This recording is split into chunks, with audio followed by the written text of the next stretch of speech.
Sometimes success is merely hanging on when others would let go. Not doing anything spectacular or out of the ordinary. Not leaping a mile or jumping over a mountain. But simply carrying on. Thomas Edison has a famous quote that's really stuck with me over the years. He says, "Many of life's failures are people who did not realize how close they were to success when they gave up." Right? How close they were to the finish line when they turned their back and said it wasn't worth it. It's really an interesting thing to grasp. Right? Success is seeing what others can't. It's believing when others don't. It's taking the abstract, those visions, those pictures in your head, the make-believe, and finding the courage to make them real, bring them to life. It's this constantly evolving process, and it grows a little bit every single day. Sometimes we feel that progress, we feel the momentum, we do something big and it's exciting. And sometimes the progress feels small. And then there are times when we get knocked down and we don't see it at all. We feel like because we weren't validated that we lost, that we failed, that it wasn't enough. We forget that's part of the process, that progress is a journey. And it goes when you go, and it stops when you stop. Just like that famous Dalai Lama quote, right? The only way to fail is to quit. Period. No one ever stops because they can't. They stop because they decide to. They stop because they see that huge mountain and they think that's impossible. They forget it's only made of little rocks. They stop because they get so disheartened by the distance of the finish line that they forget it only takes a collection of little steps to get there. You don't have to leap the entire distance. You know, I've been there, right? This is me speaking from experience. It took me years to figure it out. And even now, life is rapidly evolving. I've poured my heart into things that, let's be honest, no one cared about. I've invested in opportunities that fell apart right in front of me. And each time it felt like the end of the world. You know, I've been lost. I've been unsure. Gotten up after things didn't go as planned and it felt like a loser. I had to look myself in the mirror and pick myself back up off the floor. But there's one thing that I kept doing that I never thought twice about. And that's continuing on. Whether life lifted me up or it beat me down, my plan for tomorrow was always the same. Get up and try again. Keep going. And as I sat down this morning with my pen and a piece of paper, I thought, what's the one thing I would want to be told if I started out again? What's the one thing that people need to hear most? And it's to simply keep going. Keep taking steps. Because one day the world will start to make sense. And you'll look around and you will be thankful for one thing. That when most would have stopped, you didn't. When the world said no, you said yes. There is nothing so powerful as a soul that refuses to back down. See, persistence is not an important thing or an essential thing. It's everything. So live as to see. Not what can be lost, but what will be gained. Find that light in darkness, even if it's a flicker, even if it's a spark. See, every loss makes you a little tougher, and every instant of sadness uncovers something beautiful. Every moment of fear teaches you to be a little braver. Every broken heart opens the door to a new connection. Instead of doubting yourself, feeling inadequate in life's darkest moments, know that you need what you are going through. You are uncovering the little victories hidden in plain view. So when the world feels like too much and your patience is thin, be stronger than that voice in your head begging you to think small. Stand on every experience, the good and the bad. Let it elevate you to a beautiful tomorrow.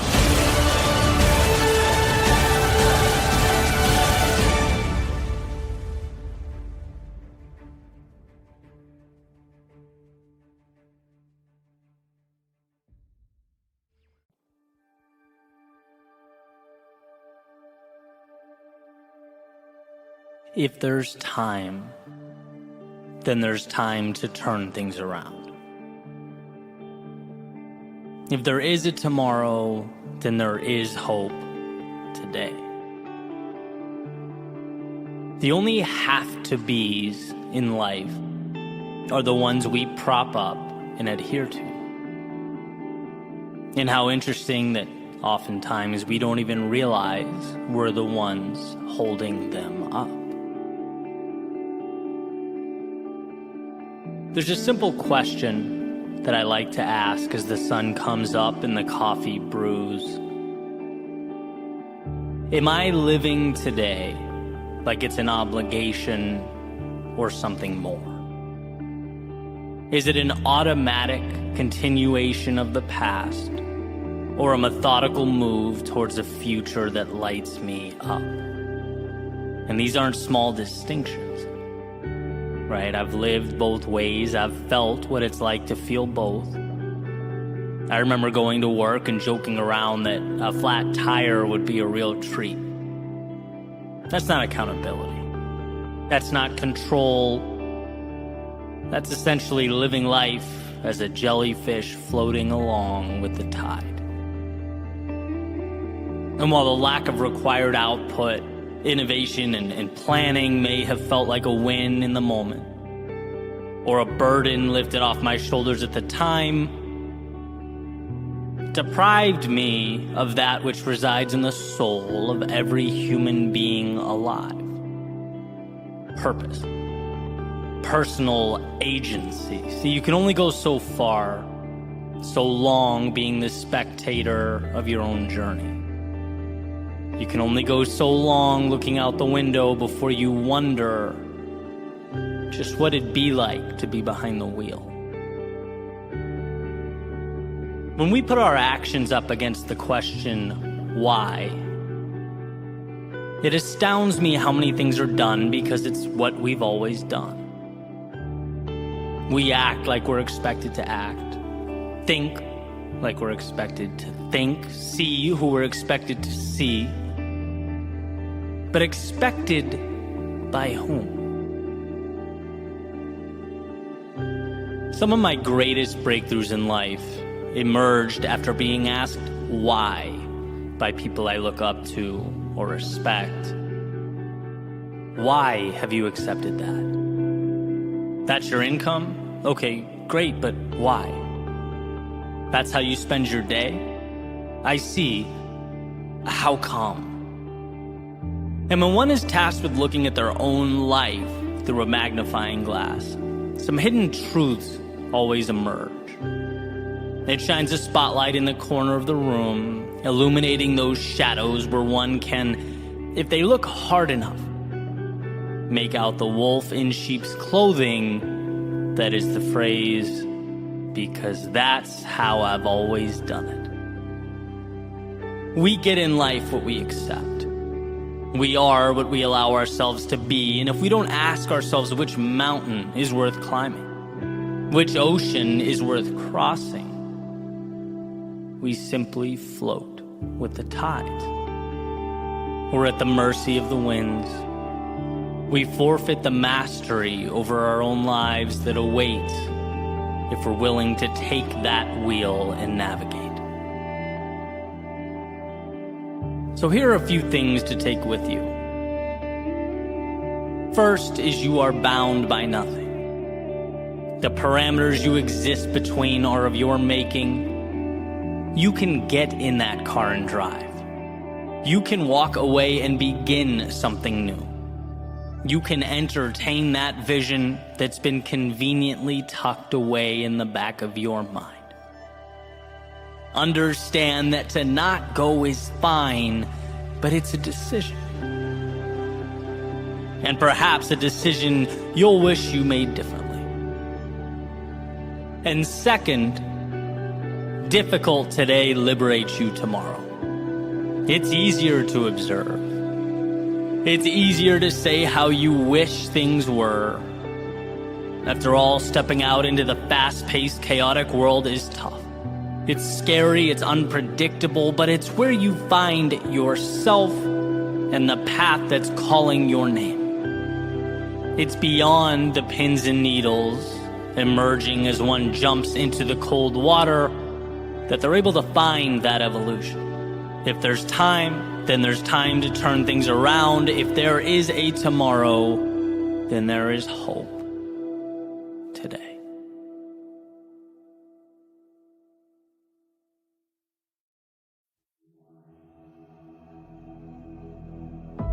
What's the difference between simple and easy? Well, simple is straightforward, uncomplicated. Easy, on the other hand, means achieved without great effort. The difference between those two words is subtle, but essential to understand. One deals with the complexity of an outcome. The other, your will and determination to achieve that outcome. Becoming who you most want to be is simple. But becoming who you most want to be is not easy. Just like walking is simple, yet hiking up a mountain is not easy. The procedure didn't change, the context did. So let's talk about context. Let's talk about this cyclical nature of growth, because it's not that most people can't. It's that most people won't. It's not that most people don't get how. It's that they don't have a strong enough why. The path is laid out before you. You just have to be willing to walk down it. Will you? Step 1, realize there's more out there. It's not that what you're doing now isn't amazing. It's just that yesterday's act of courage is now today's status quo. What was the spectacular is now the mundane. What was once the ceiling you had to jump to touch is now the floor you walk on. So at the very least, it prompts you to ask, well, what's next? Simple. Not easy.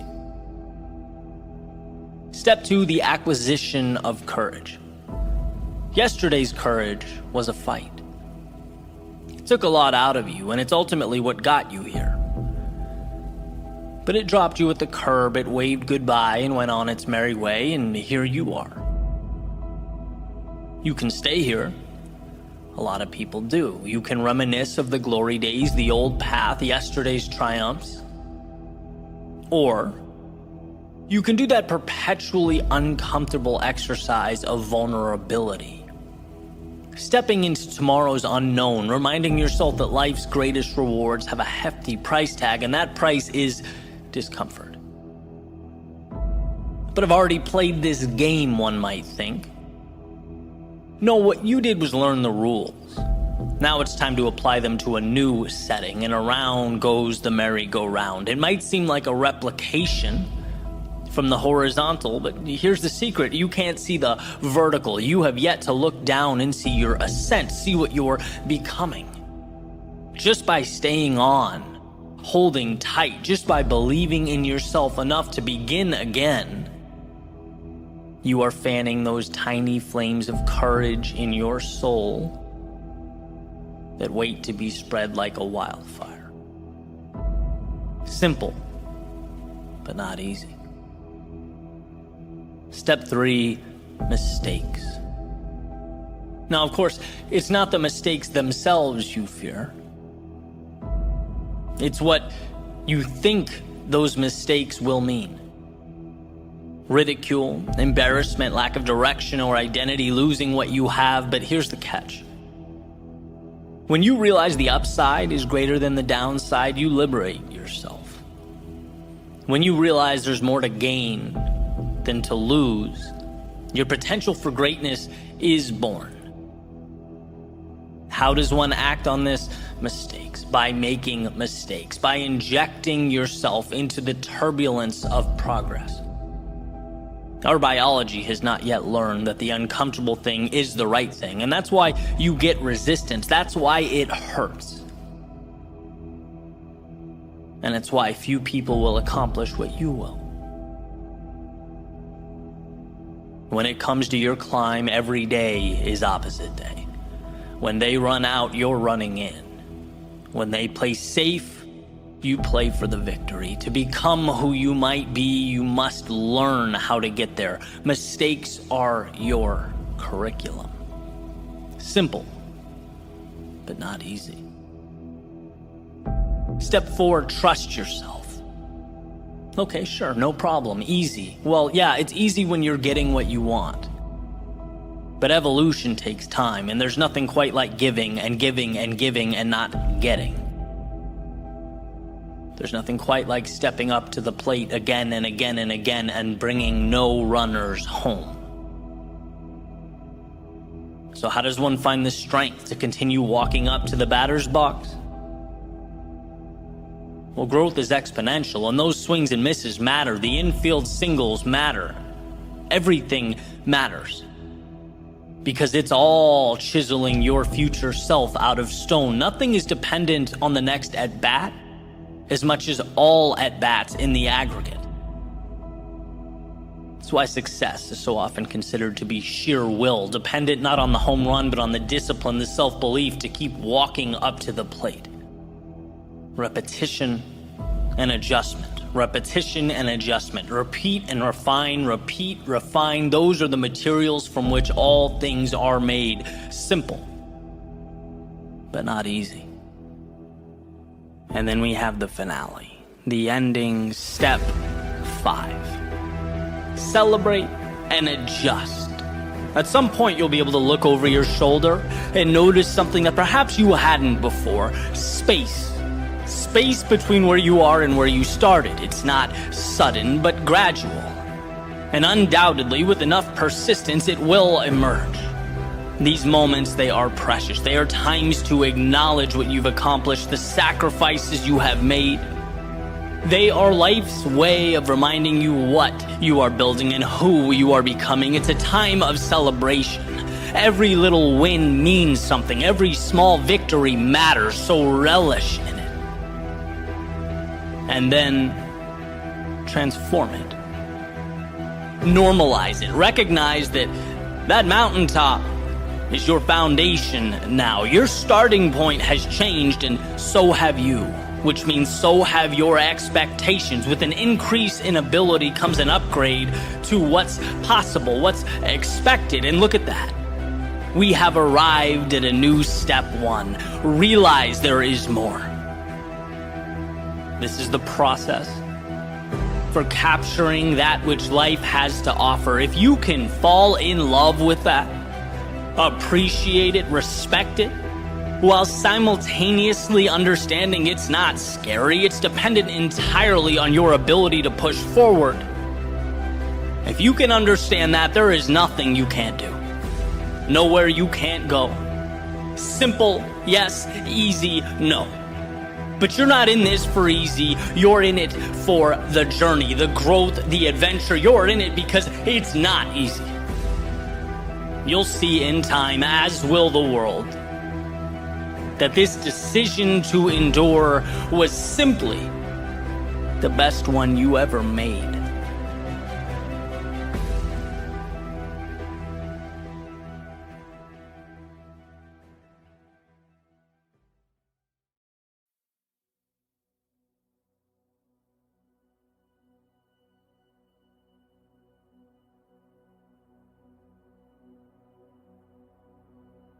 The other day I woke up with a plan. 3 things I had to do. So I wrote them on my whiteboard. They were essentially my objectives for the day. But it ended up being one of those days where things didn't unfold the way I anticipated. And for a variety of reasons, curveball after curveball, with some sloppy decision-making sprinkled in there. Eventually, morning became afternoon, afternoon became evening. I found myself exhausted and looking up at a whiteboard that was showing me I had accomplished none of the things listed. And I hate that feeling. Having clear objectives and not meeting them. Right? And so after dinner, I got a phone call, and I found myself talking about how I fell short, getting it all off my chest, letting it all out there. And I got that reassurance that I wanted without even realizing that I wanted it, right? The voice said back to me, Eddie, this happens. It's not a big deal in the grand scheme of things. No one's perfect. You put a lot of pressure on yourself. Tomorrow's a new day, right? That type of thing. And it's like, okay, exhale, time for bed.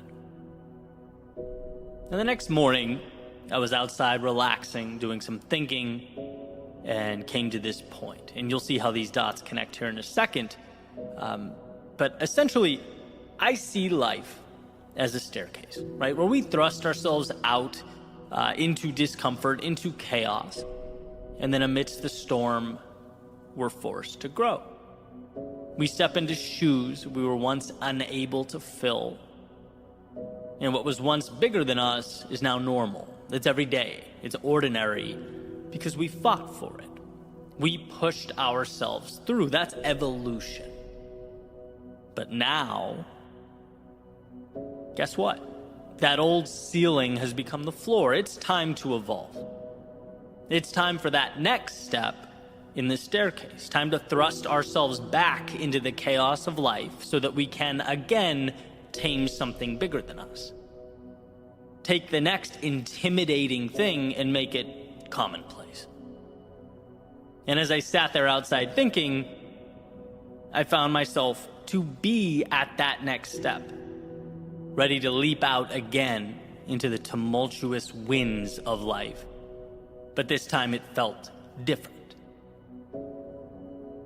There's an intersection, and I talk about it often, of doing what adds value to the world and doing what makes you content personally. Okay, I think where those two things meet is peak living. That's where the magic happens. And I'm fortunate enough that these thoughts, speeches, episodes, videos, whatever you want to call them, on some days literally reach over 200,000 people. And that's not meant to be a humble brag or anything like that. It's just, to me, so incredible that I can't process it, right? I get emotional thinking about it. My dream is to add value to other people, provide that little lift that might help someone look at their own problems differently, maybe see a path when before they were unable to. That's what it's all about. And then, in addition to that, a parallel track on a personal level, feeling like I'm growing and evolving as well, constantly stepping up those stairs one by one, having the courage to continue fighting those unknowns and making sense of life's complexities.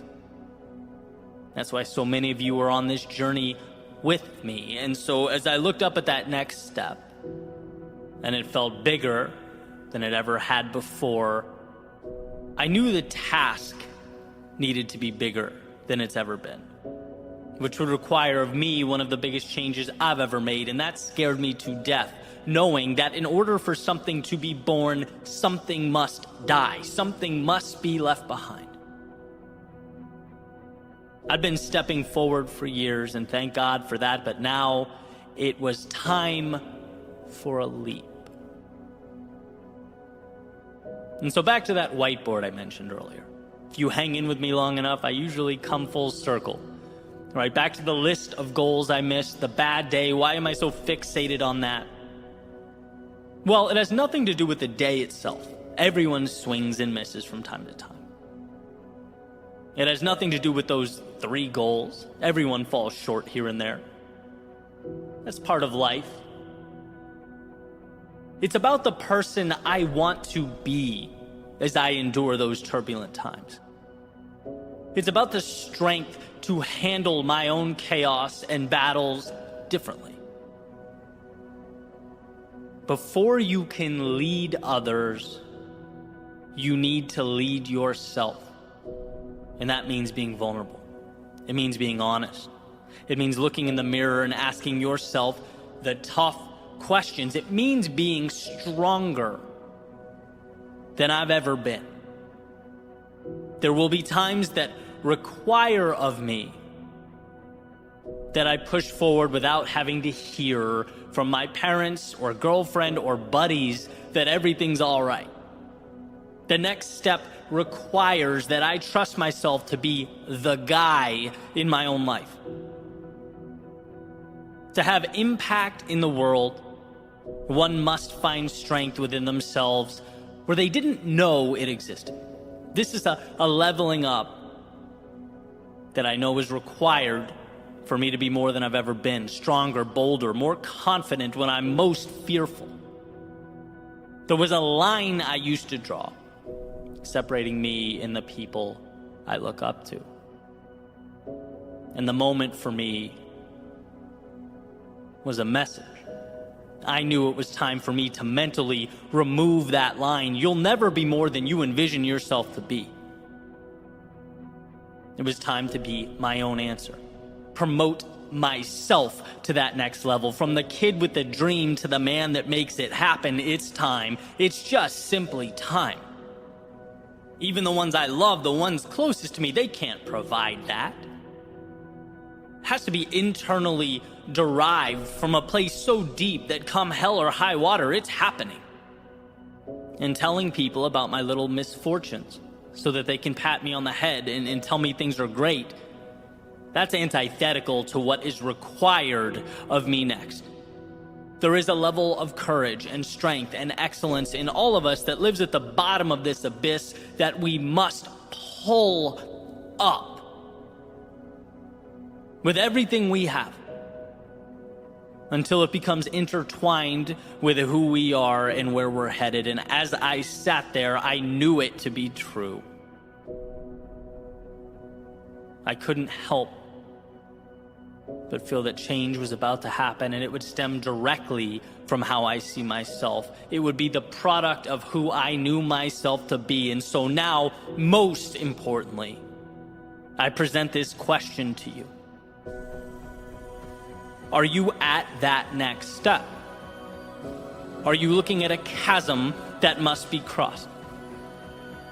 Were all your little decisions, all the courage and discipline and strength that you utilized to get here, that has positioned you for this moment, is it telling you something is next? Is it time to dig deeper and be more than you have ever in your life been? And my example, by the way, was not about holding in our problems or dismissing those around us. Asking for help when we need help is courage. The small circle we surround ourselves with is a direct reflection of who we are. No, for me, it was about being the type of person who trusts myself to weather those storms. About moving with greater conviction. Graduating from going to be to is currently. That whiteboard, that phone call was the turning point and nothing more. And my example may fit your life like a glove. You may think, wow, that's exactly the lens I need right now. But maybe it's not. Maybe your situation is a little different. Maybe the road you're on is newer, less traveled. Maybe it's the courage to take that first step, to play the student perfect. Because whatever it is, as you look up at that next step, what matters is that you know in your heart and soul that you have what it takes to become that person. It's not bigger than you, it is you. Someone once told me that the world will not believe it until you do. So believe. Believe it like your dreams depend on it, because as it turns out, they do. As it turns out, everything about your future is make-believe until you breathe life into it. Look around you at your current reality. Remember that it is a product of what you've allowed, and that at any time you can up the ante. Climb the step, reach a new level. You have it within yourself to do that. Just give yourself permission to be that person. And it will be scary. It's going to hurt at times. But let's be that vulnerable. Let's show the world what we can create when we move into it as though it's ours. As though destiny isn't assigned, but written, one beautiful act of courage at a time.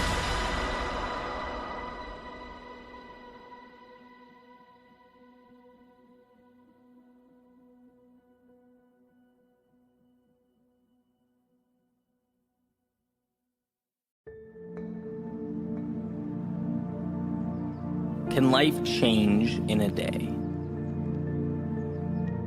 Well, what if we made today a day of action, of being decisive, of promising ourselves that our goal or objective is to make a single move, however small? What if today action is king? And we live by the notion that whether the result of our courage is good or bad, whether it's the result we hoped for or the one that we didn't, at least now we have something to work off of. And that means we've moved beyond where we started. What if today we live by the notion that a vision can change our lives? But a vision without that small step is powerless. And today we take that small step. It's easy to forget how good progress feels. How incredible it is to know that we're moving towards something meaningful in our lives. Something that we chose, that we're building. We had the courage to break life down so that piece by piece we could build it back up. We are our happiest when we are progressing. We're designed to map out the unknown, unexplored territory to make it our own. We're not just flesh and bone, but travelers with godlike capability of seeing that which is not yet there. And with an idea and courage, there's nothing we can't do. And that's why when we stop seeing infinite opportunity, when we pretend that settling is okay, that the status quo is enough, we know deep down in our souls that something's missing. We need the next door to unlock. So today, let's find just one door that we can open. Remind yourself of the shock wave that goes through your system when inspiration guides an idea and progress turns that idea into reality, because momentum connects every aspect of life. Not hitting the snooze button can mean seeing the sunrise, which can mean you read 3 pages in a book you wouldn't have read, which could mean your day improves, which could mean you make a call that you've been meaning to make, which could mean a dozen wheels start turning, not because you did everything, but because you did one thing. Today can be the day that changes your life. And you don't even need the miraculous to make that happen. You just need to push back against the normalcy of your everyday. Create little microcosms of chaos that you can tame, you can understand, make your own, and then stack on top of each other. today, treat that little voice of uneasiness or nervousness in your stomach as assurance that the path before you is the right one. Remember that almost all decisions are reversible, but that a decision at least puts you somewhere, right or wrong. It moves you along and shows you more of life, the things, the people, the places you've never seen before. And the only bad decision is no decision. Some folks never move towards meaning, towards the things that they want in, well, their entire lifetime, because they didn't realize it wasn't an earthquake they needed to shake the old world at its foundation. They needed to make one decision. One decision that might be wrong, but at the very least would reassure them that wrong decisions aren't fatal. A decision allows you to remap a new reality and take another step and another and another. You can change your life today by picking your arena and simply stepping into it. You don't need to be the best or the greatest or the most innovative. No, that's for another day. Today, if you want to change your life, open the door and step in. You'll be amazed at what transpires.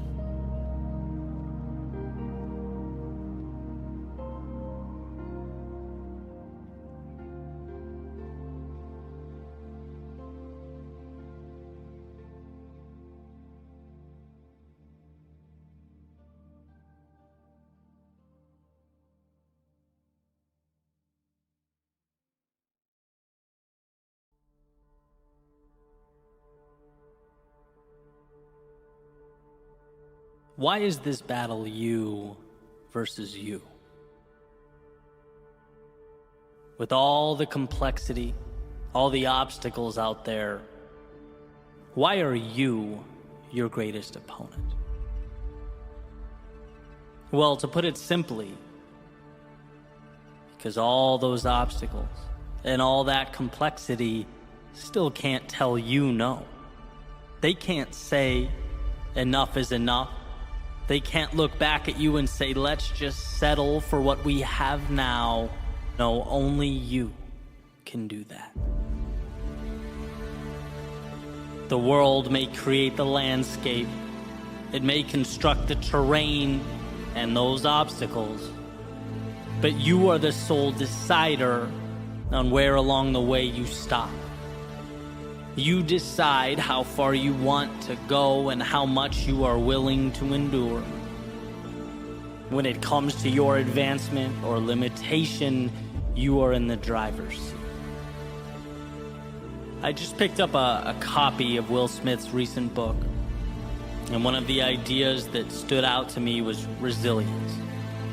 And this part in the book, it's actually kind of uncomfortable to get through, but incredibly powerful. He's talking about his childhood and the polarity of his father's personality. A man who would do anything to provide for his family. He took pride in that and saw it as his primary responsibility, but simultaneously was their greatest source of pain. And he mentions his father, hitting his mother from time to time. In one particular example, struck his mother in the face so hard that it knocked her on the floor. And as she stood back up, she said something along the lines of, "You can hit me, but you can't hurt me." And that was the first time Will understood as a child the difference between what the outside world inflicts upon us and how we choose to react to that occurrence. That understanding is power. It's why you are the author of your story. In the sense that every single thing dropped at your feet, every situation, every occurrence, they come with an implicit question attached, a question that you and only you are responsible for answering. The question is, what does this mean? And how you respond to that question determines whether you go left or right at that metaphorical fork in the road. Does the occurrence detract from your ambitions, or is it a multiplier? Does it confirm your doubts and insecurities, or is it your reason to rise to the occasion? An opportunity to stretch, to evolve. That's a gift. That's an invite, not some sort of divine punishment. But the challenge is removing the layers until you arrive at the value. And it's hard, but you get there by saying yes. You get there by choosing to see the value. And here's a quick example. My favorite thing about athletics, which was, for me, a ton of running. Now I throw more interval training in there, but the same concepts apply. It's a chance to remind myself that I don't negotiate with my weakness. I don't give myself an opportunity to rationalize with the voice that wants me to quit. That question, that fork in the road, I answered it. I charted its course before the workout started, knowing this is going to be uncomfortable at times, but it's where I need to go. There will be no more thinking from here on out. And so today's workout, for example, switching deadlifts, burpees, to squats, to core, you don't think. You see the next requirement, the next task, and you simply say yes. You don't need your mind for this. In fact, you go before your mind even knows where it's going, because that dotted line has already been signed. And that was the breakthrough for me. When you separate what you have to do with the hurt associated with doing that thing, you free yourself. After all, what's there to hold you back if you can't talk yourself out of doing things? See, we tend to think our greatest adversity is the pain, or the confusion, or the unknown. But it's like, no, those are the byproducts of doing anything of significance. The adversary is the voice that begs you to slow down because of those things. And if you can figure out in your own life how to create space between the two, how to separate the task and the discomfort often brought about by the task, there's nothing that will ever be able to slow you down. And look, I'm not saying that you walk around without ever utilizing the power of that brilliant mind you possess. One's ability to think is everything. But what I am saying is there is a time to shut it off. There is a time in which, to avoid overthinking, we simplify. Action, reaction.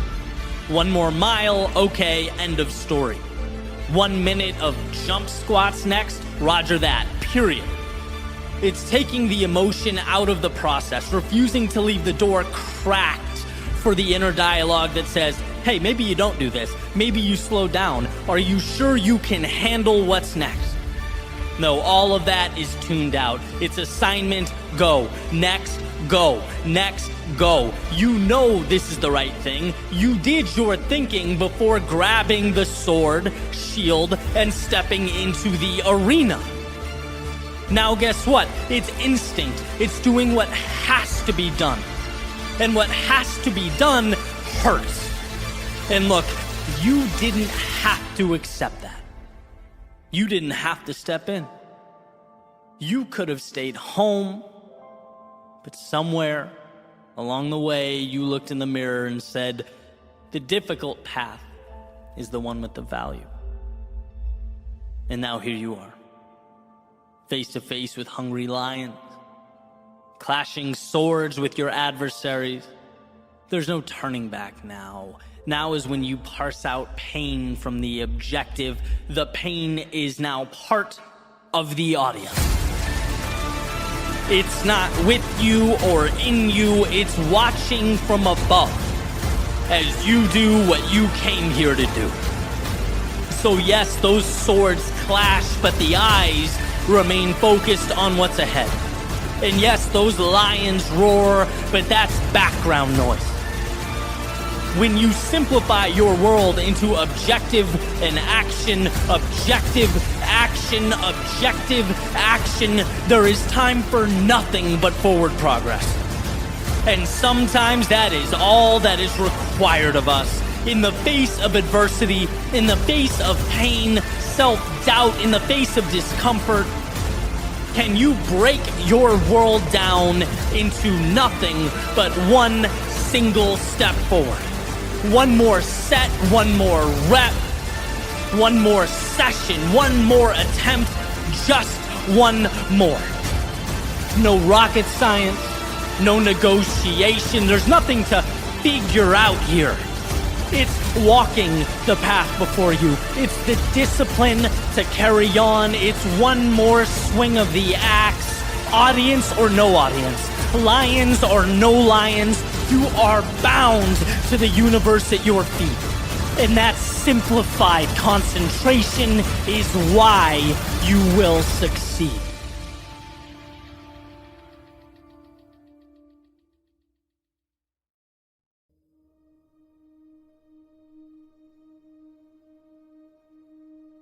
The road to this moment wasn't an easy one. There were times where you thought you knew, but simply didn't. There were plans made that drastically differed from the ones fate had prepared.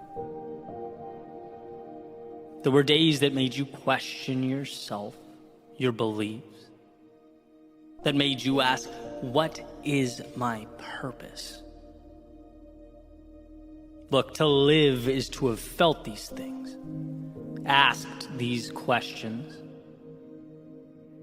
to have seen firsthand the discrepancy between what we draw up and how life unfolds. And I think about this discrepancy often. The swings and misses, they hurt.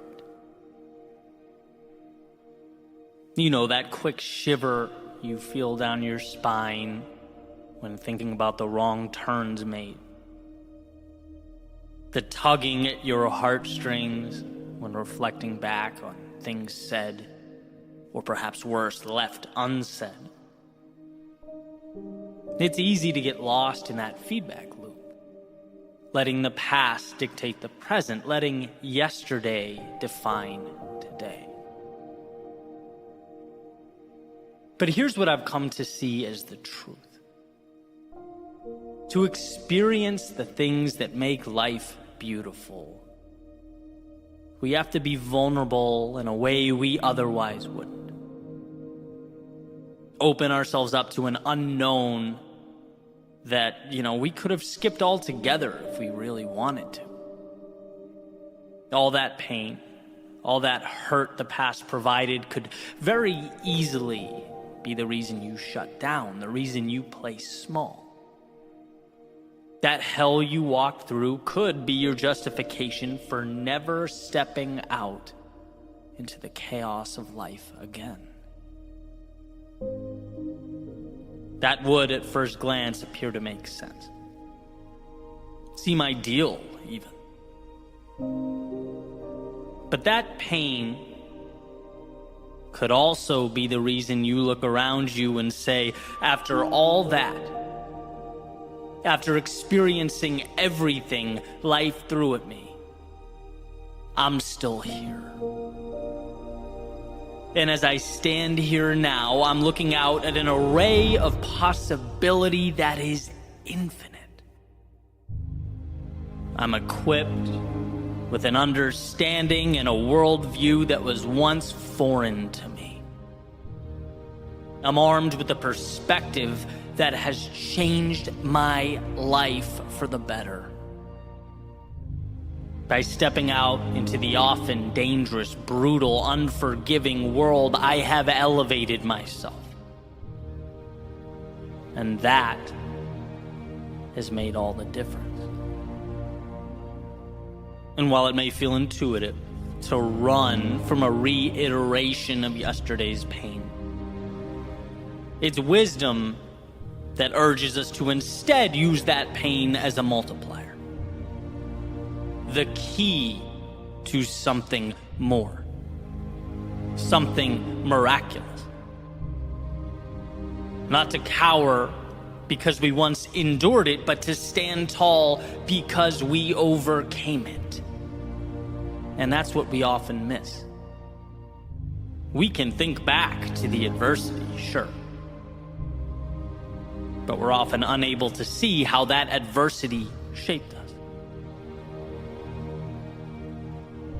Our own strength, it's never going to scream out at us. It's never going to let us know it's there. We have to take the time to acknowledge its presence. We have to peer over our shoulders to see how far we've traveled. We'll always have obstacles before us. But if we don't stop and assess, we won't see that the obstacles have gotten bigger.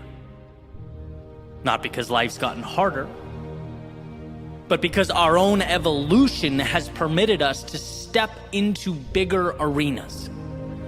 It has equipped us to take on larger adversaries. A simple willingness to be vulnerable has become the flame that lit up your soul.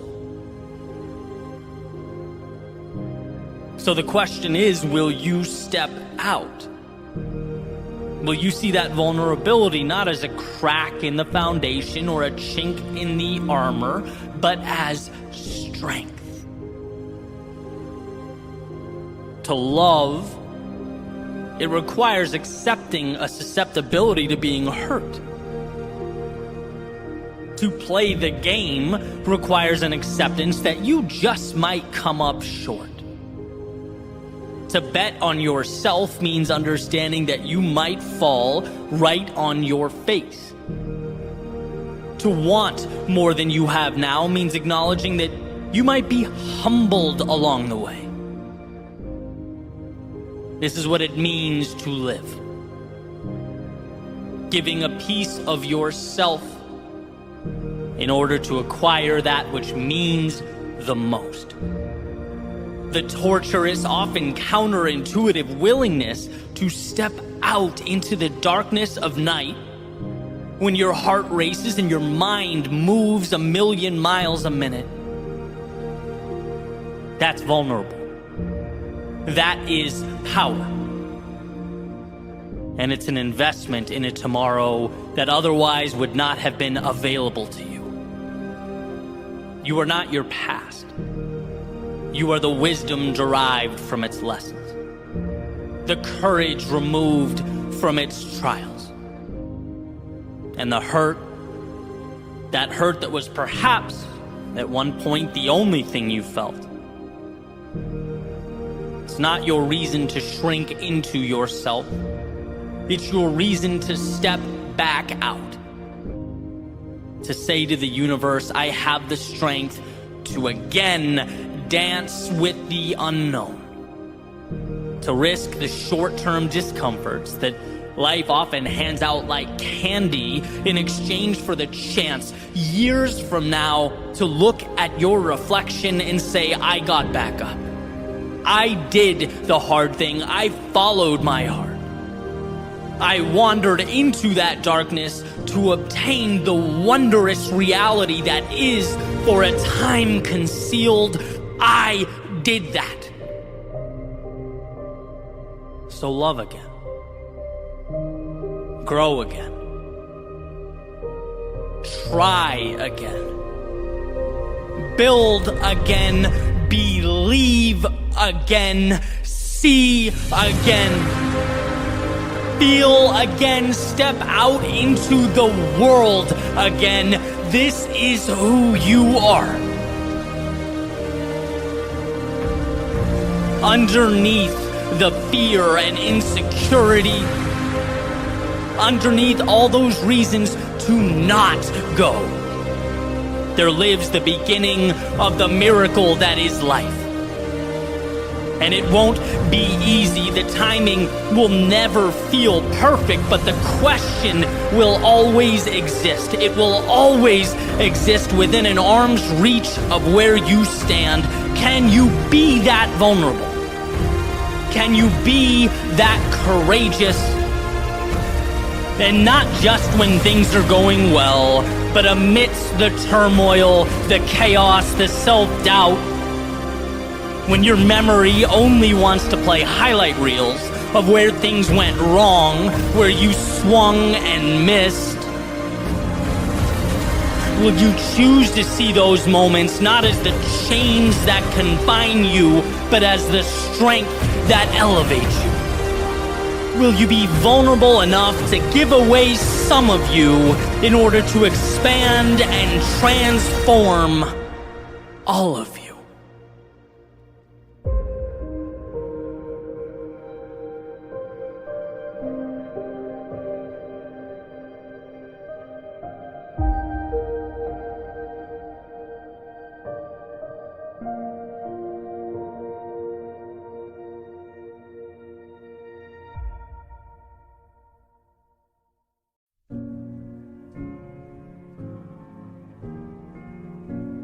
When our backs are against the wall, we're forced to become more.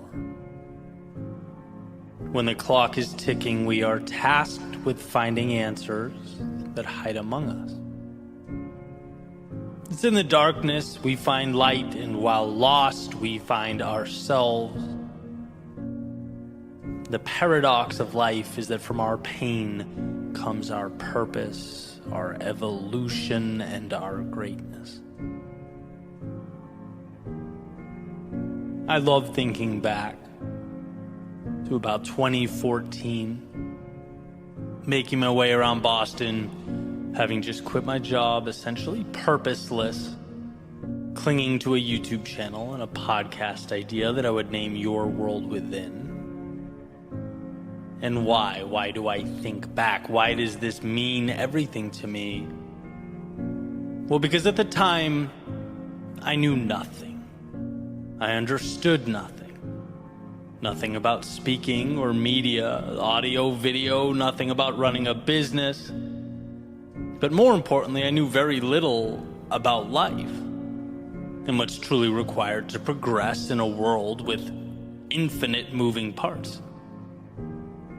I didn't know that my lack of understanding is what made everything feel overwhelming and complex, and that it was up to me to simplify. I didn't know the extent to which I'd have to befriend failure. And that was the most eye-opening realization. Because when you gravitate towards a risk-free existence and you box yourself in, as I had for so long, of course you don't get the upside, but you also don't fail as dramatically either. You know, life was a simple game of cause and effect. Do work, get result, not much room for more than that. And so stepping outside that box in the way that I did changed some rules. I learned some things. First, you can spend time on something, you can exhaust energy on something, and get nothing in the short term for your efforts. And I mean nothing. Unless you count getting your pride stomped on. Unless you count your friends disappearing when you need them most. Unless you count self-doubt and a constant worry about not amounting to anything. I mean, these are very raw, very real human emotions. They tend to arise when we start something new, but in them is also the power. This is where the light bulb turns on and the path emerges. It's where I learned that we only get what we want when we endure what we don't. And what a foreign concept when you think about it, right? It's like, Eddie, take this mic, go stand in front of this audience and pour your heart out. Your knees are shaking, chest is pounding, but dude, trust me, it'll be good for you. And funny enough, it was. It was because the fear in my stomach became the indicator that something new, something exciting, something more was around the corner.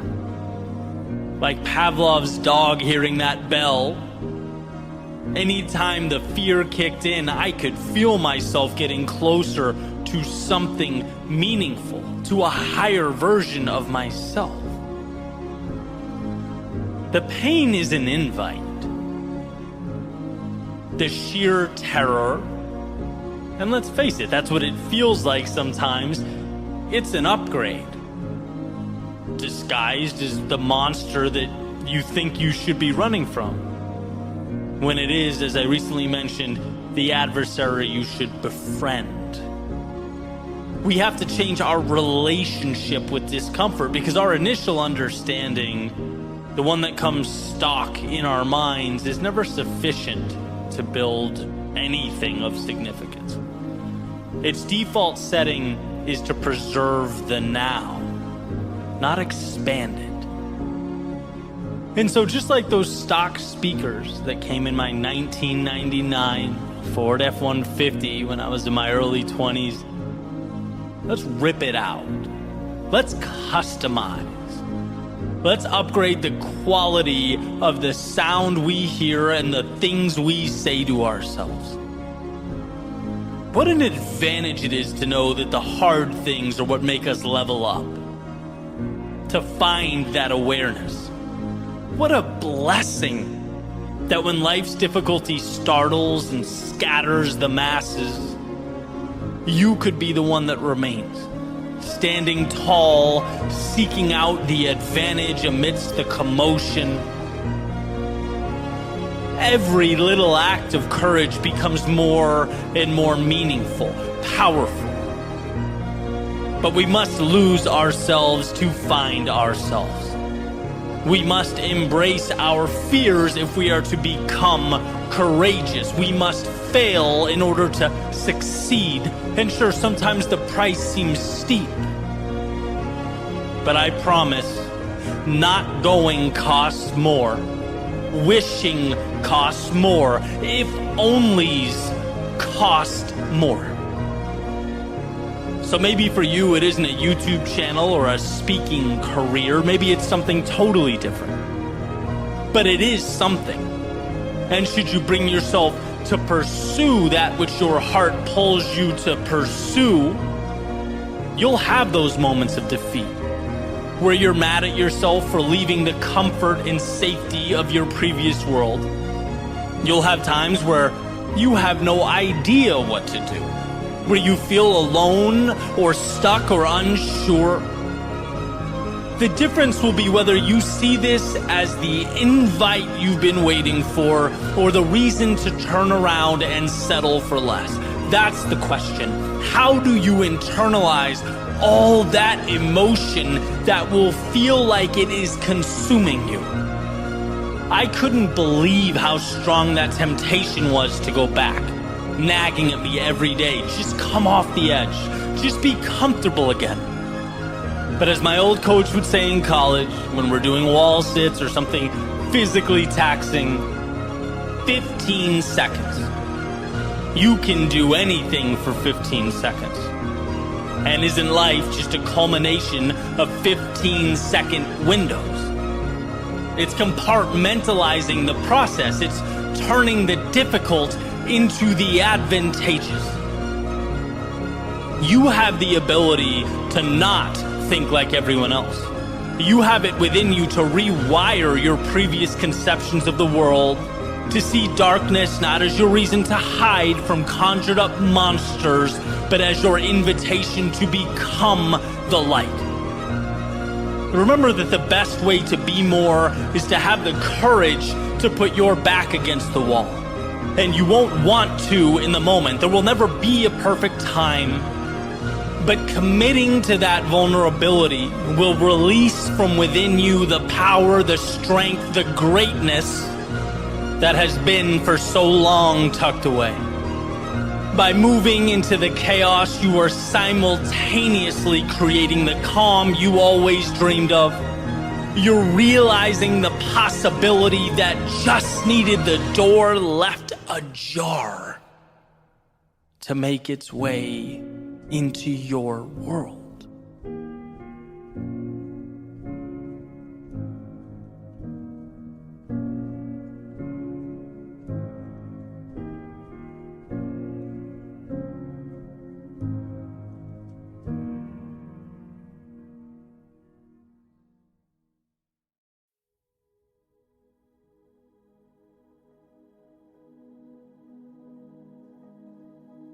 Don't you dare reach for your pocket, I told myself. In fact, take that phone and go put it in another room. Shut your internet off, set your devices to do not disturb, and think. Please, think. You are losing yourself to distraction. Or as Cal Newport puts it, we're in a world that demands more thought, more deep work than ever before, while we all simultaneously become more and more incapable of that focus. And to me, it feels like more than a chuckle at our outrageous screen time or a self-deprecating joke about how reliant we are on our phones, the dopamine hit. I think it's antithetical overall to what we need, to where we find our purpose. Which is a dichotomy that's frustratingly true with so many things. Like that balance. For me to have a digital business that means so much to me, that I'm so proud of, but also tiptoeing around that same digital world like it's a hungry lion capable of devouring me. Like that's a real feeling. It's water that's foundational for life, but in too large a quantity will kill. It's the sun that, while integral and responsible for this planet as we know it, also has no problem ending, anything that's too openly exposed to its rays, to its heat. There's always a sweet spot between too much and not enough. Right? That happy medium, that intersection is why we're all here. Because when I don't take time to deeply think, when I lose the big picture, I remain in a cycle of routine. And sometimes that's great, right? Morning routine is great. I don't really have to think about it. I'm programmed. Things like driving a car, as Duhigg explains in The Power of Habit, your foot stepping on the gas. It's involuntary, and thank God for that.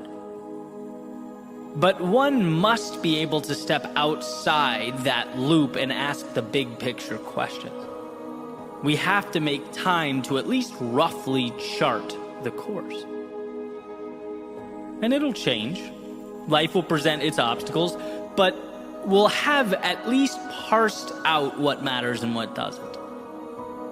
When life is all habit and reflex, when you've lost the ability to examine the self because 1 minute alone with your thoughts is agonizing, well, you won't be able to see past the surface of who you are and what you're capable of. I want to be clear here, this is not me complaining about perhaps the most prosperous society ever to exist. This is me saying, there are some dangers that we way too easily overlook. That when you outsource your thinking, you outsource your future. And it's not hard to fall into that trap.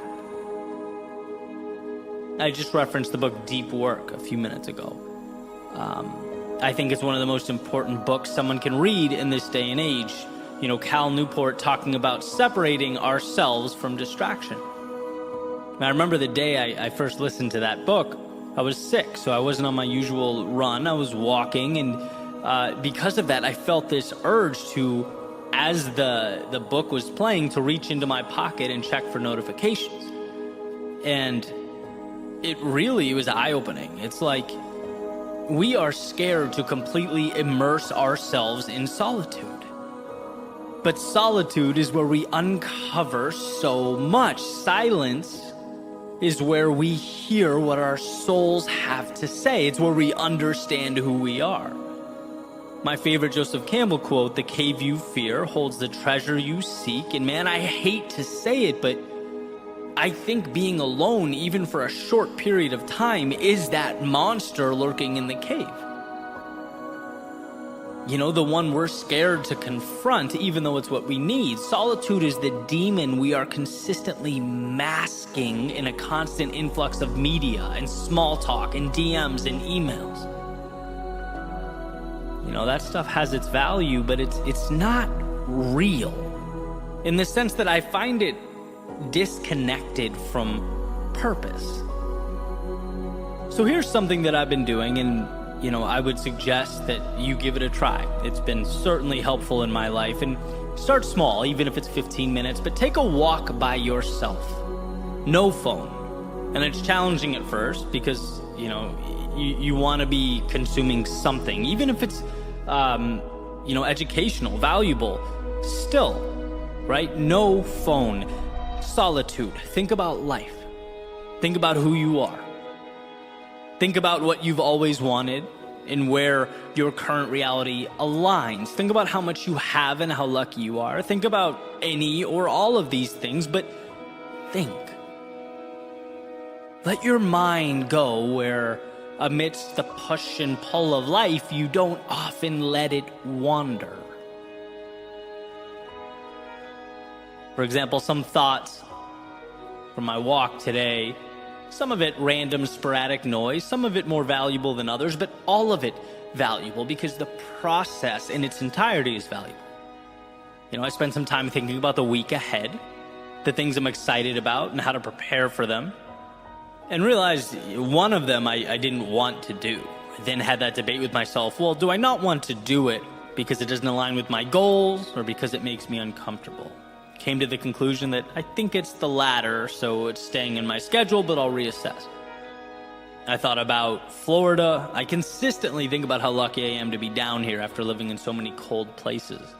It's just such a beautiful environment, and one that I don't take for granted. I thought about a statement I just heard from a professional athlete after his surgery, talking about how hard it was on him, but that he would rise from the ashes and he would have the best year of his life. And, my mind went to one of the most important rules of leadership, that it's not about you or your rise or fall, right? To lead is to make it about the team, about the overall goal. And how grateful I was to come across that video, to see that and really dissect it. Sometimes the best ways we learn, is by seeing what not to do, right? And I'll take that with me. I'll take that understanding with me on my own journey. Last thing I remember, I thought about some of the books I've been consuming. I've taken in an insane amount of books over the years, but I've practically stopped reading physical books, right? And now I consume mostly on Audible or other audiobook methods. Made me wonder whether the value is equivalent. How much that varies from person to person, maybe something to research later, right? That's all I remember as I sit here now. But the point is, this is stuff that if I don't immerse myself in solitude and break through the barrier of boredom, I don't get to. And maybe you go through a week where you don't find much. But as the saying goes, right, one idea, one concept, one epiphany can truly change the dynamic of your life. It could change everything, right? There are answers just beyond the realm of distraction we operate in. Some of them pertain to trivialities like the audiobooks and the cold front. Some of them pertain to your goals and your development, who you are, where you're going, and how you'll get there. As Newport says, to simply wait and be bored has become a novel experience in modern life. And while his emphasis and focus is primarily on work and creating an environment to be productive, I want to suggest that it's not only our work that needs saving, but ourselves. We can't lose touch with what matters most. We can't become so shallow in our thoughts and our actions that the beauty remains buried away. There is something in you that's untapped, unfinished, raw talent or desire. There are pieces of you that need to be assembled, and if left alone, will wither away, unremarkably, quietly, and probably without your noticing. So my ask is that you think of this as more than, me cheering on long walks. It's not about the walks, right? It's about time alone with yourself and what that opens up for you. It's about recognizing the spaces we need to carve out from the outside world. so that when we re-enter the outside world, we know who we are. We understand where we're headed. We don't go where the wind blows. We are able, as the saying goes, to adjust our sails to get to our destination. All you need is more time with you.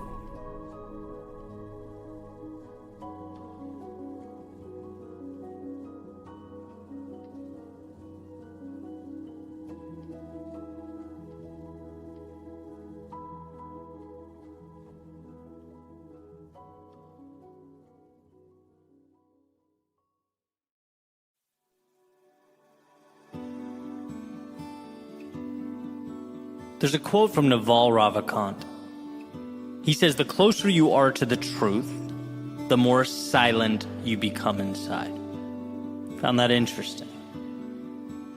Got an email recently from someone asking for my thoughts about their being overlooked for a promotion at their work. They say that they're dedicated, they work hard, they show up and execute. So what does the act of being overlooked mean? Well, like so many things, it's contextual, but let's play with it, right? What does feedback ever really mean? It means what you decide it does. Here's how I see the act of being overlooked, as this person expresses. Let's look at it as an iceberg, that rejection as a floating block of ice in the Atlantic, and the top, the piece that's exposed and above water, the smaller piece, is your chance to look around and self-reflect, to ask why. Where are the places I could strengthen myself? The gaps I could close and the spaces I could occupy. You know, disappointment, it causes us to self-reflect, and that can be a valuable thing. There are often tangible, quantifiable reasons we didn't hit the mark, and I think that top of the iceberg is our recognition that we have things to do, places to go, and what better a time than now to start moving in that direction. Now, the part of the iceberg underneath the water, supporting all that, there has to be a foundation of self-belief, of self-trust. Not only a hardness, an understanding that you are not defined by rejection, but also a certainty that things will work out.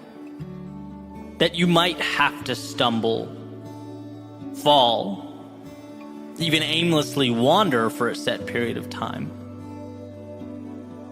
But when your focus is on a particular North Star and you are serious about it, committed to it, you'll find a way. And being overlooked in any capacity is not defining, because right now is not an end. You decide where the end is. And there just so happens to be a lot of space between that point and where you stand now.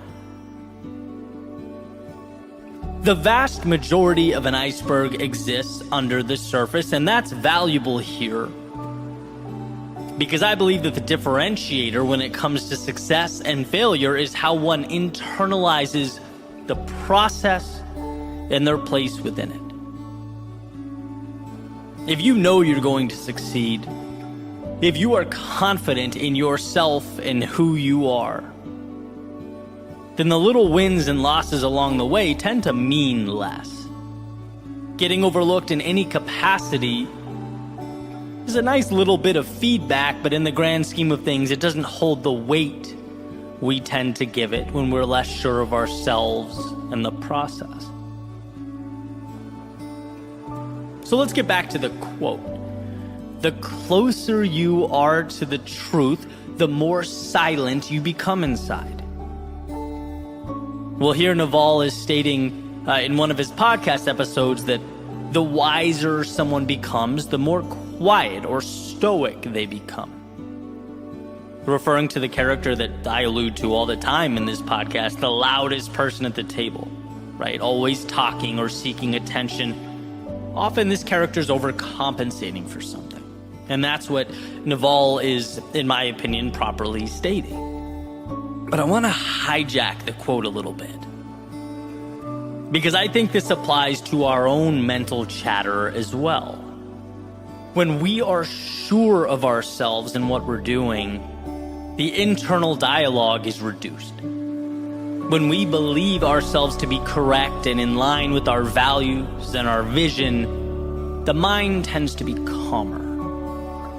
And I can use this YouTube channel and podcast as an easy example. Right? I have self-belief when it comes to my ability to do this. I've invested years and years and believe that over time it's become a strength of mine.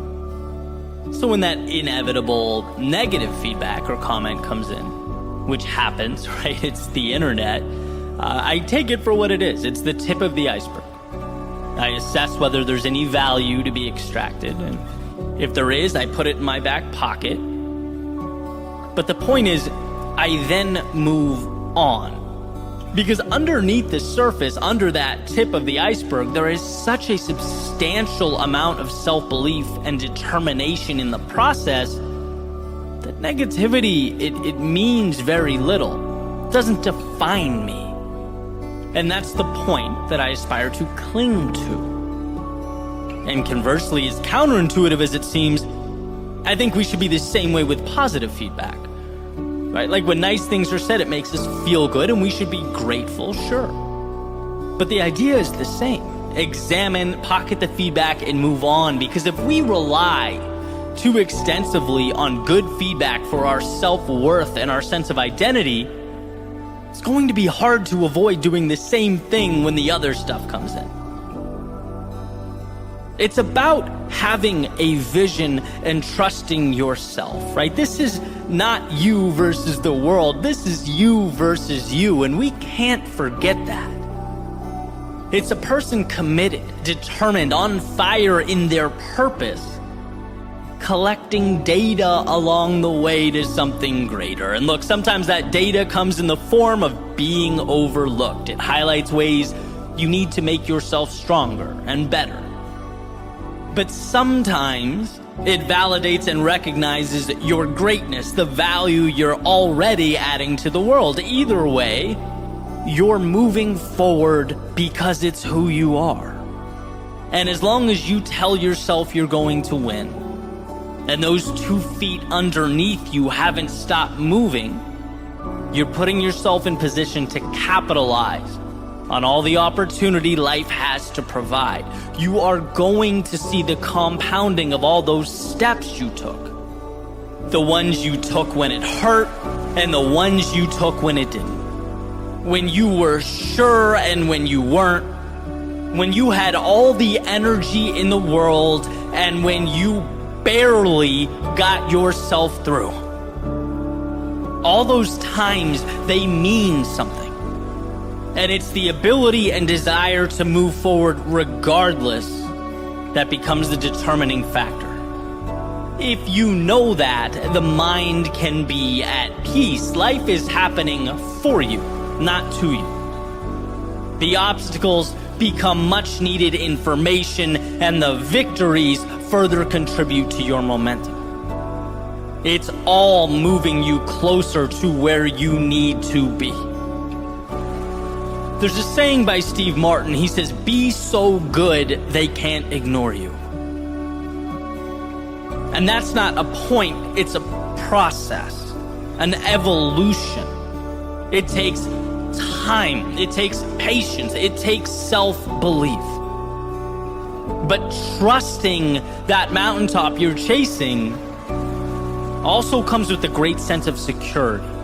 That this epic adventure is yours and yours alone. It comes with discovery, growth, joy, sadness, and everything in between, but it is yours. And if you sign that dotted line, it doesn't matter if you are overlooked in some capacity. No person or external event can take away what you know in your soul to be true.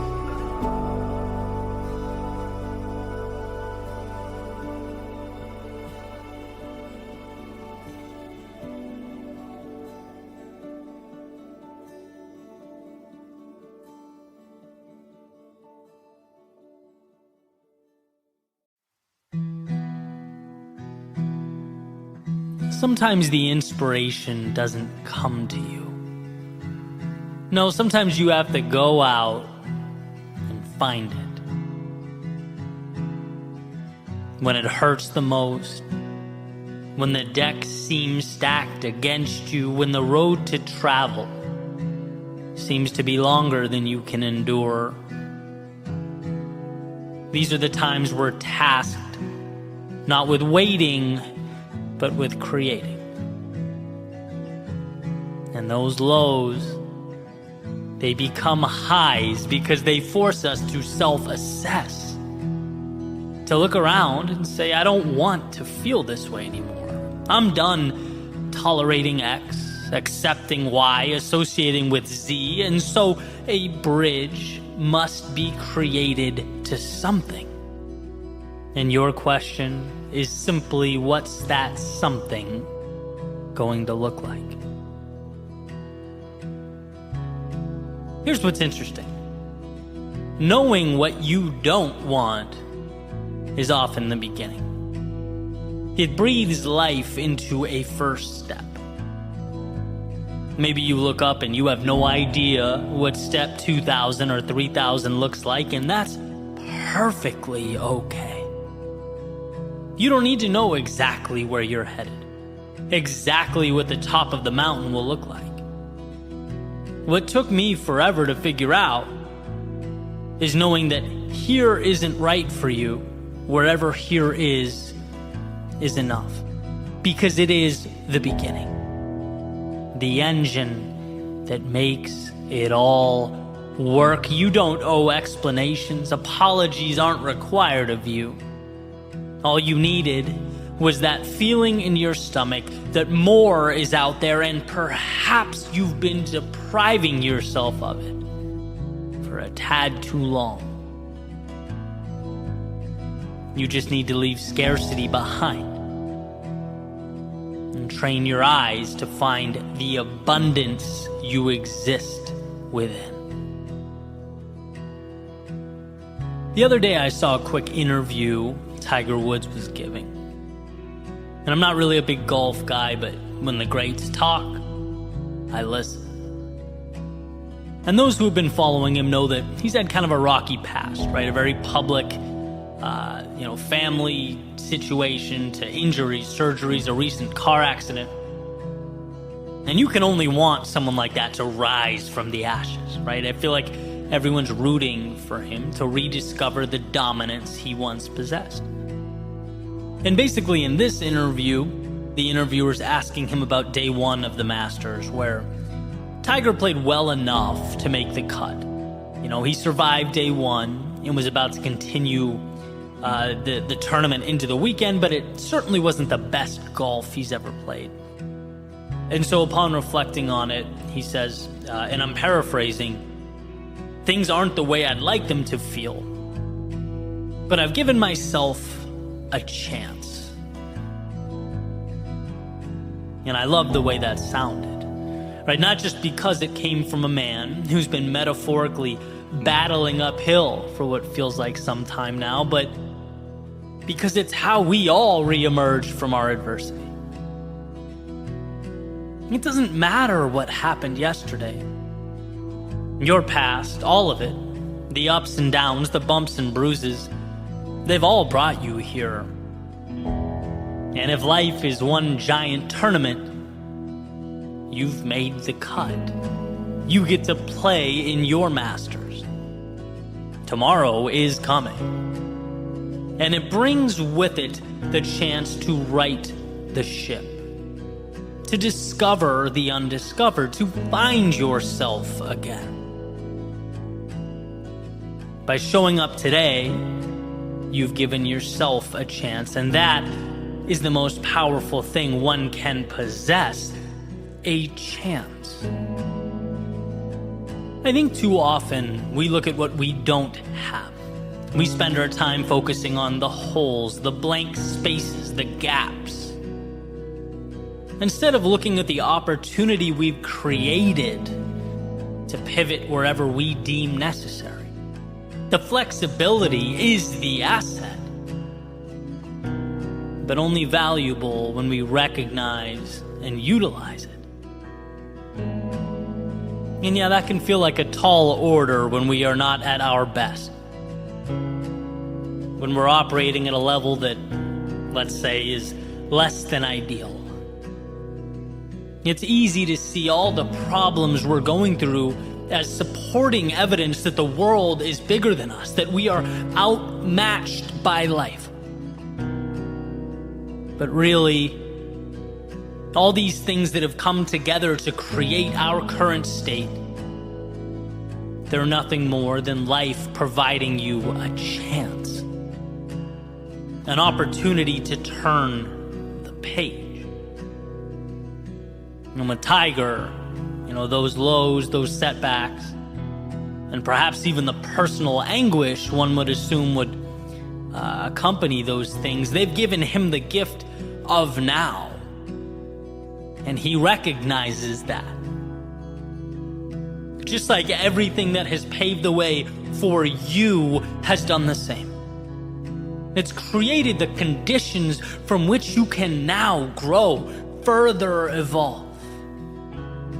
It's providing a little nudge towards those things we need to do, but maybe sometimes drag our feet a little too long. So when the world throws you curveballs, how about seeing this situation as a chance to hit off speed, to step up to the plate and make something of what we thought was misfortune? When one trades, it's happening to me, for it's happening for me, you're presented advantages that were previously unavailable. They weren't there. And not because they didn't exist. They weren't there because they weren't recognized. Because perhaps you saw the very thing that could help you as the thing that would hurt you. But regardless, here you are. Sharpened by the mistakes you made and shaped by the lessons you learned, you are here. Not to relive the past, but to create a new reality, write a new chapter, walk a new path. You are here. And wherever next happens to be, let it unfold because you chose it. Let it evolve because it's who you are. Leave the stands and make your way to the stage, where sure, the stakes are higher, but so is the upside. I often talk about the power of looking over our shoulders at those highs and lows from time to time. Not because they have power over us, but because they have made us powerful. Look at all you've endured. See all that you've overcome, and for what? Well, to put it simply, for the gift currently at your fingertips. The chance to say years from now that sure, you lost yourself. Things became chaotic, confusing, convoluted. Maybe you were unsure. Maybe at times you even felt alone. But those times, the same times that could have kept you down, instead reminded you what you were capable of becoming. You don't get the light at the end of the tunnel without walking through the darkness. And so to remember that all this has unfolded to bring about something beautiful on the other side, well, that just might be the perspective that you've needed, that you've left behind. The world will only give you what you ask for, and so right here, right now, instead of accepting a continuation of your past, how about demanding an evolution of yourself? That game of life awaits. And so for your sake and the world's, don't be afraid to play.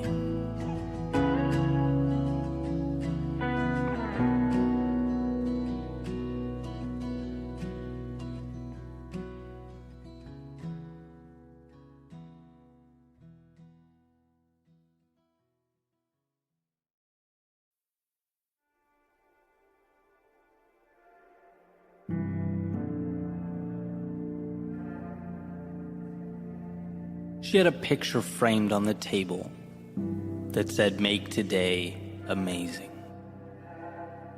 Placed there to remind her just how much of life is a choice. How much we get to decide. It symbolizes that on our worst days, life hands us lessons. And on our best days, the highs of existence. During our low points, currency. And during our high points, the chance to cash it all in. Yeah, make today amazing. Because today's are few and far between. Today's are not an inconvenience, nor an obligation. Today's are what it's all about. Today is the big show. The answers we look for. The destinations we long for. Today is a place of dreams. That is, if you choose to leave room in your world for dreaming. Today is the beginning of wherever next is for you. A chance to see the new and normalize it. To stretch, to reach further out and pull impossible a little closer into your orbit. You can do that. And while one often can't control what they are given, they can control what becomes of what they are given. Like architects and designers engineering what will be and what the malleable world around them will become. When one raises their standards, life seems to accommodate. Because believing it means acting the part, means making the changes, means the external world makes room, means your identity is reinforced, and so the cycle goes. By making today amazing, you are making yourself more. Decisions are the beginning of all things.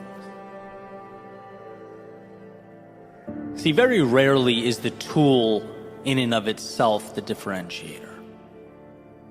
It's the vision that pulls us through.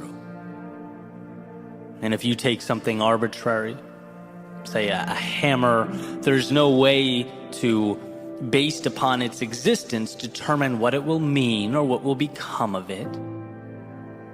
A hammer can be an agent of chaos. It can smash and shatter and destroy. It can be the thing used to tear down.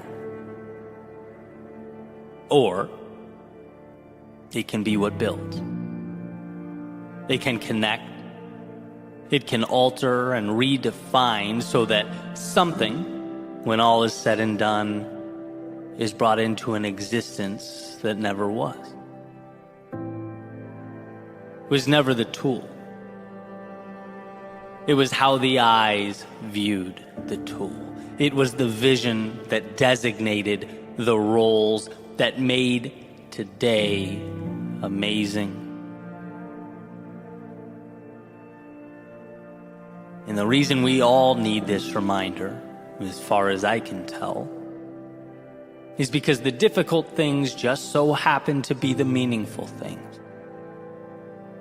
Because we are fighting not against some little rule or idea we picked up along the way. We are fighting against our DNA, against thousands and thousands of years of evolution. Because the fear that kept our ancestors alert and alive now in a totally new world keeps us contained and our talents minimized. The approval of others that kept us safe and secure as we once traveled the landscape in small groups, hunting and gathering, well, now it keeps us needlessly looking over our shoulders and craving acceptance. The unknowns that kept us out of the dark cave with the predator living in its shadows now keeps us confined, looking out at life's potential through self-made windows. We need to be reminded to make today amazing, because those things are quite the adversaries. Because our default is to just let the ship sail. Our default is to simply survive. After all, that is the standard and the rule by which living things abide. Make it another day. But I believe you are more than a living thing. The godlike ability to not just exist in a world, but create new ones is a miracle, both a blessing and a responsibility. To drive towards a more fulfilled you, a happier you, a healthier you, a more complete you.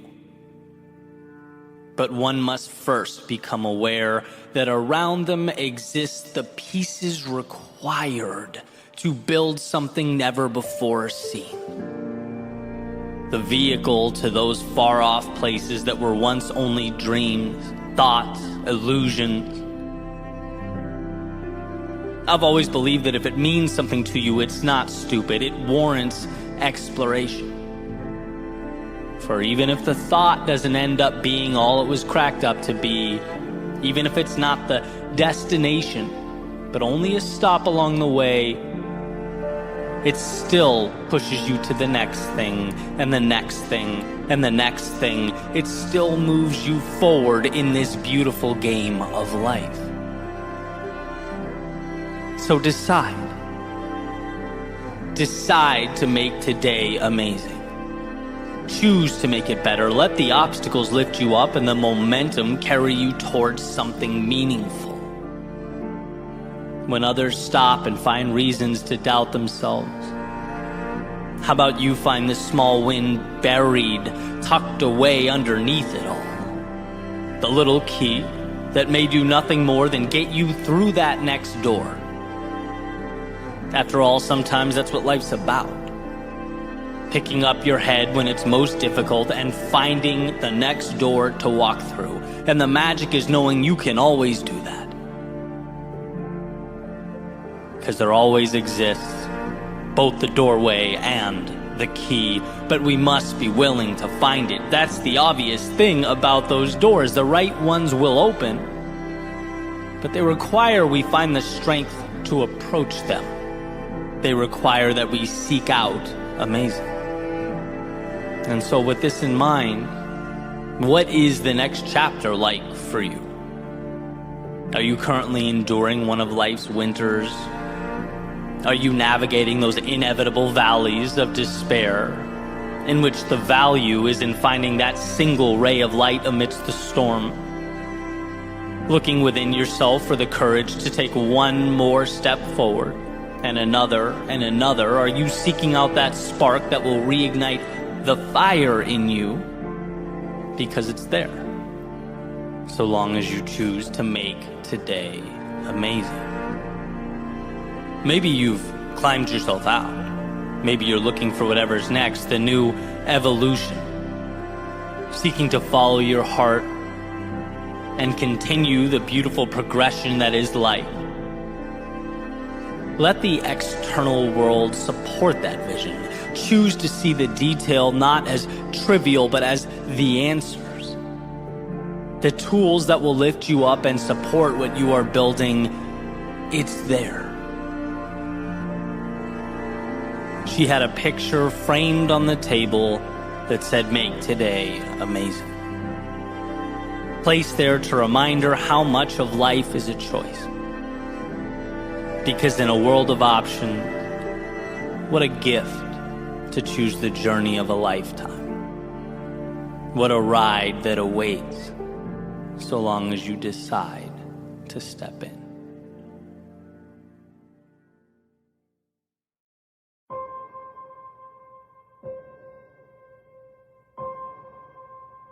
There's a quote attributed to Lincoln. He says, "Be sure to put your feet in the right place, then stand firm." The other day I was listening to Dan Carlin's podcast called Hardcore History, which, side note, is an incredible podcast. The guy's a brilliant storyteller. And as I was listening, there's a specific idea that I wanted to dive into, an idea that I believe if we make an effort to understand and fully commit to, is capable of changing our lives. But first, some quick context, right? So Dan starts off this episode called King of Kings, talking about the Battle of Thermopylae in the year 480 BC in ancient Greece. It's that famous story that a lot of us know where King Leonidas leads that small army, which includes 300 Spartans against this massive Persian military force that's invading. And the quick version is essentially Xerxes, who's the king of the Persian Empire and in charge of that massive army, tells the much smaller Spartan force that if they lay down their weapons, if they submit to him and let the Persians pass, no harm will be inflicted upon them. They'll be free to go about their lives. And here's the famous line. In response to the Persian command to lay down their weapons, the Spartans respond, "Malan labe," which means, "Come and take them." It's the Spartans' way of saying, look, the only way we're laying these weapons down is if you rip them from our cold, dead hands. Right? With everything on the line, the odds stacked against them, the ground beneath them basically shaking from the march of a far superior fighting force moving directly towards their location, they would not let go of their principles. They were fighting for something bigger than them.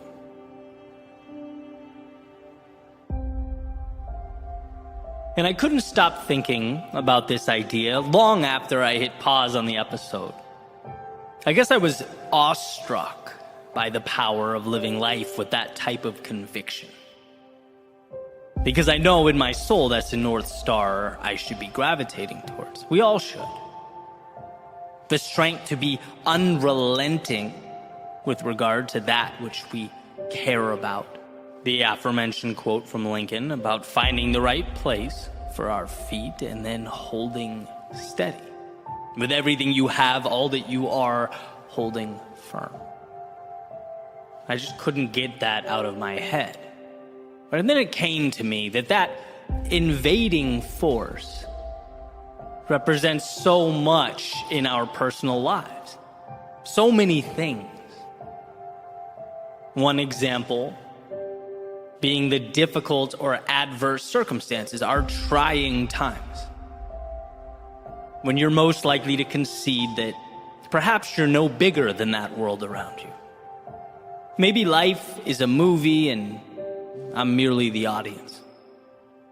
My job is to clap, laugh, gasp, or cry. I'm a cog in a wheel, a line in a script, powerless. In which case, you should be reminded of Viktor Frankl's famous observation that everything can be taken from a man but one thing, the last of the human freedoms, to choose one's attitude in any given set of circumstances, to choose one's own way. In other words, the outside world may change. It may evolve, but it will never have power over how you choose to internalize and view what's happening. That's innately yours. So when the circumstances feel like they demand more than you can give, when they suggest you leave your interpretation of life behind, the correct response is, as the Spartans defiantly said, "Come and take it." That army could represent a pushback against your values, the pillars of your individual foundation that you feel, amidst all the pressure, tempted to let go of. After all, it's easier to retreat than stand toe-to-toe with others. It's easier to abandon than it is to defend, at least in the short term. But as Victor Hugo writes, you have enemies, good. That means you've stood up for something sometime in your life. The enemies, obviously not being the point. I'm a believer in the conservation of enemy approach to life. Allies just pragmatically get you a lot further. But here's the reality. Anyone who stands for something will undoubtedly create divide. They'll be criticized and condemned. And when one feels the pressure of that criticism, they must understand that it does not invalidate who they are or their worldview. That is yours. You are the only one who can give up or relinquish that control. So as the Spartans said, come and take it. And then lastly, my thoughts went to the little things that make us who we are. Those tiny pieces of ourselves that we, little by little, one by one, over time give away. The concessions that fade into the background as we evolve to fit in so that we don't stand out. As Emerson beautifully put it, to be yourself in a world that is constantly trying to make you something else is the greatest accomplishment. And so that attacking army just might be the universe attempting to mold you to it. Perhaps not all at once, but more like that frog placed in water and put on the stove, with the heat increasing so slowly over time that he doesn't realize the heat will soon overtake him. Externalities do not dictate. They are objects in need of meaning, and you are the architect here. If it means something to you, it's worth holding on to during the difficult times and the easy times. When it's popular and when it's not, there is value within you specific to you, a value that must be nurtured in order to expand. Others can't and won't see that. The world around you may, even with all its complexities, seek to suppress it. But that flame is there. It's there and it's yours. And to anyone or anything looking to extinguish its light, come and take it. After all, what is a life if not one lived on your own terms? The goal is not to simply exist, but to define the plane on which you'll evolve, to devise your own parameters. Be yourself as that world looks to make you something else. So here's to digging deep, to finding within yourself the courage to stand up to the great armies of chaos, conflict, adversity, and their perpetual conquest. To remember how strong you are, how much control you have as you navigate the unknowns and redefine the right nows. Don't let your strength be the thing you give away. Don't let your heart be what gets left behind. Don't let your thoughts become illusions of what could have been if only you'd held on. And look, I'm not saying it's easy. In fact, I know that the meaningful road will necessarily be the one that requires the most of us, that makes us question who we are and where we're going. It will ask that when our minds race with doubt and our knees shake with fear, we find a way to stand regardless, to walk to our demons, look them square in the eye and proclaim that whatever it takes, we are willing to give. That we will fight until there's nothing left, go until we can go no further, and hold with conviction all that matters most. So the next time life demands that you fall back or bow down, the next time chaos emerges in the distance and asks only that you lay down your arms, here's to being strong enough, certain enough, courageous enough to say one thing and one thing only: come and take them.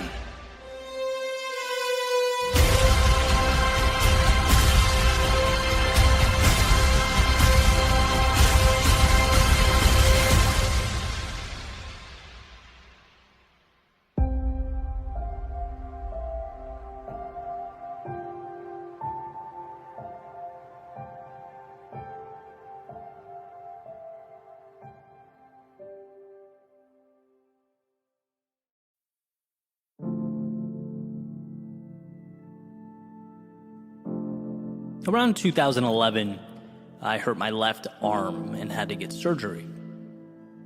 So for a while, I was pretty limited as far as what I could do with my upper body, and that's really when I fell in love with running.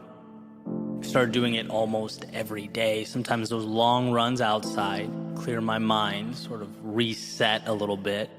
And sometimes I'd mix it up, hop on the treadmill and do my favorite workout, which was a pyramid, right? Where you break 10 minutes into 4 segments, 4, 3, 2, and 1, increasing in intensity with each segment, and then you start over.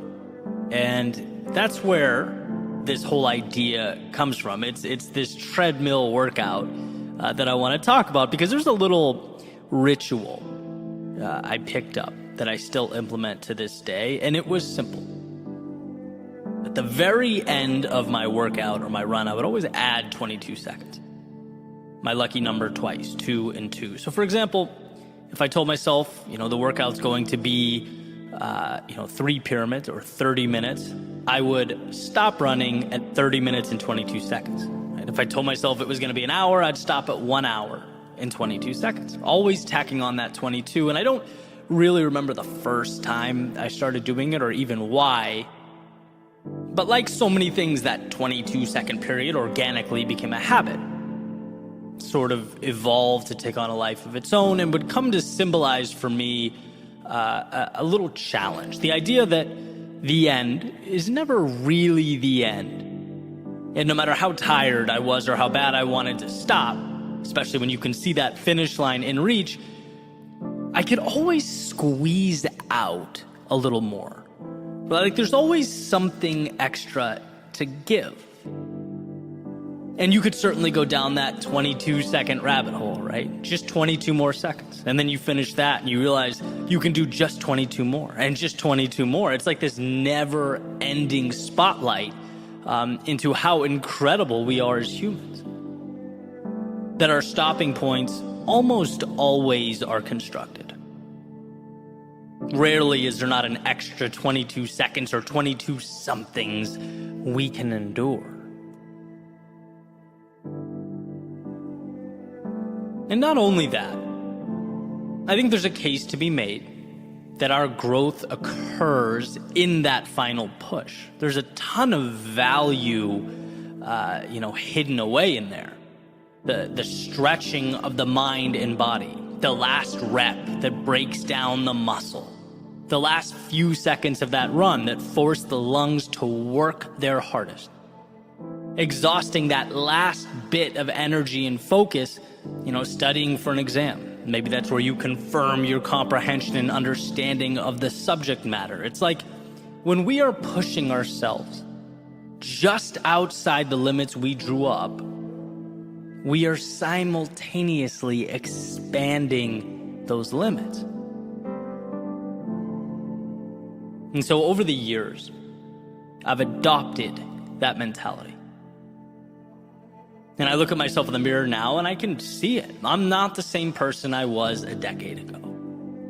Those little decisions to add on 22 seconds, they stack up, and they stack up in a unique way.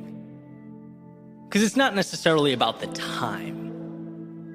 It's not the same benefit that, say, an hour every morning at the gym would bring. Obviously that would be incredibly valuable, but in a different way. I'm talking about mentally, an armor that we come to wear, an identity that gets materialized. It's how you see yourself and how you see the world. You understand how manufactured our parameters are. And I get it, we have to stop somewhere, sure. But it's an acknowledgement that those somewheres are fiction. They are arbitrary. You weren't made to exist within them, but to stretch them, to recreate them. And that's an endeavor that is always uncomfortable, but as far as I can tell, always worth it. The strength to go a little bit further than initially intended or designed is what will place you in a league of your own. And that's where I wanted to start, right? Bringing attention to the idea that there's always an extra 22 seconds, and you are always capable of obtaining it. That is yours. Whether you choose to see it or not, it's an option. It's always an option. Which sort of connects us to my next thought. If I know that's who I am, someone that fights for that 22 seconds, if I know that's what I'm capable of, and that's what lights me up, what about those times in my life when I had no desire to reach for the extra 22?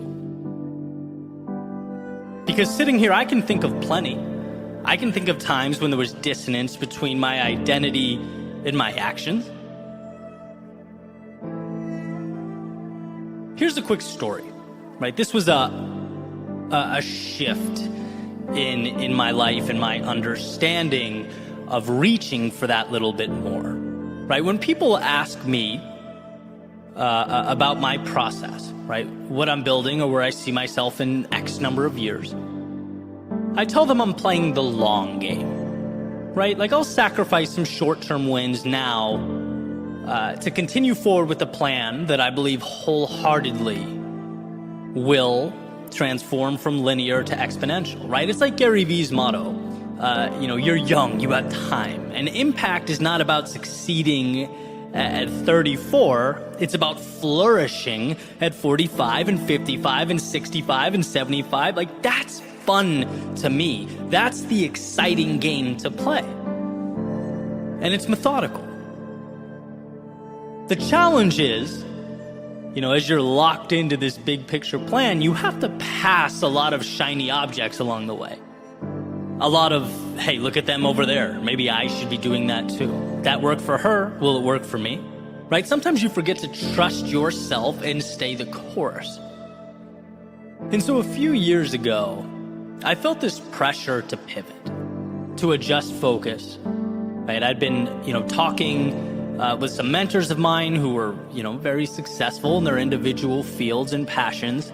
And I thought, hey, you know what? It's time for me to start focusing less on the craft and more on monetizing the craft, right? The dinero side of things, which is great and it's healthy, but here's the catch. As long as you're doing it in a way that aligns with who you are. And so a few months go by and I found myself living in this overly sized and priced condo on the beach that I was going to use to impress clients, making products that didn't excite me, talking to people I didn't really want to be talking to, living a life that was not my own. I'd lost myself, right? My love is storytelling. It's capturing life's seemingly overlooked secrets. That's what I get excited about in the morning. That's the value I want to share with the world. And look, money is important. It's necessary. It's freedom. But for me, it can't be about the money or I lose the drive, right? And here's the point I'm making where it all comes together. What I found is that when you're a stranger in your own body, there's almost no incentive to push for that little extra. It's like, who cares about fighting for 22 seconds? I'm so misaligned, I don't even want to be here. right? That is the red flag. That's the indicator that it's time to adjust. Because if I'm someone who wants more, who pursues and acquires more, and I don't feel the urge to do so, it's time to change. And I broke the lease, put everything I had in a car, went on a little 3-month excursion, realigned. Right? If I'm not willing to suffer through that little extra, to go above and beyond, it's not for me. And so that's a big example, but it obviously manifests in smaller ways as well. Yes, you are someone who can and will chase down the beauty in life.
Who will transform that little extra into something meaningful, but you also have to position yourself and the world around you to make it possible.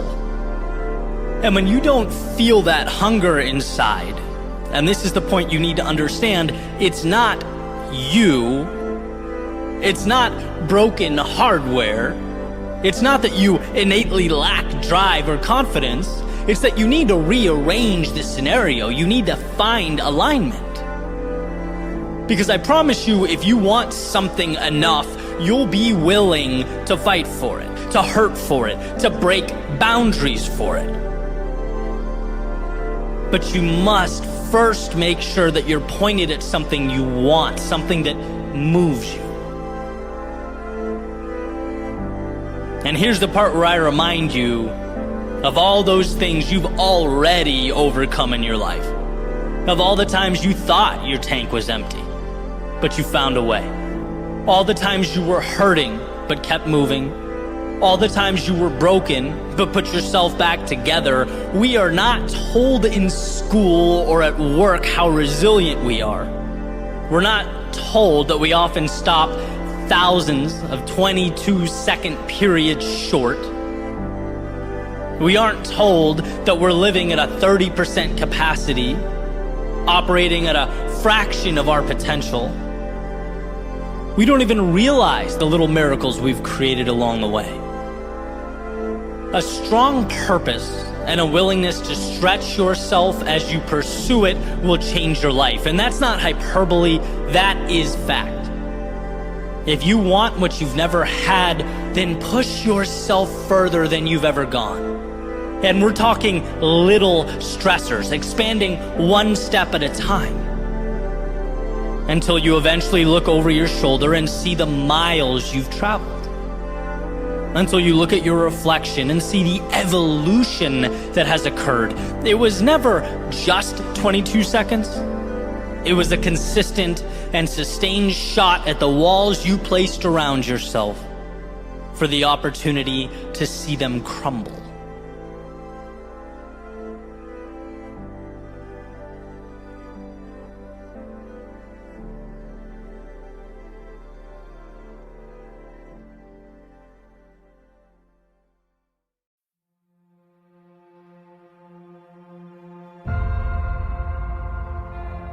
Let's right out of the gate draw a line.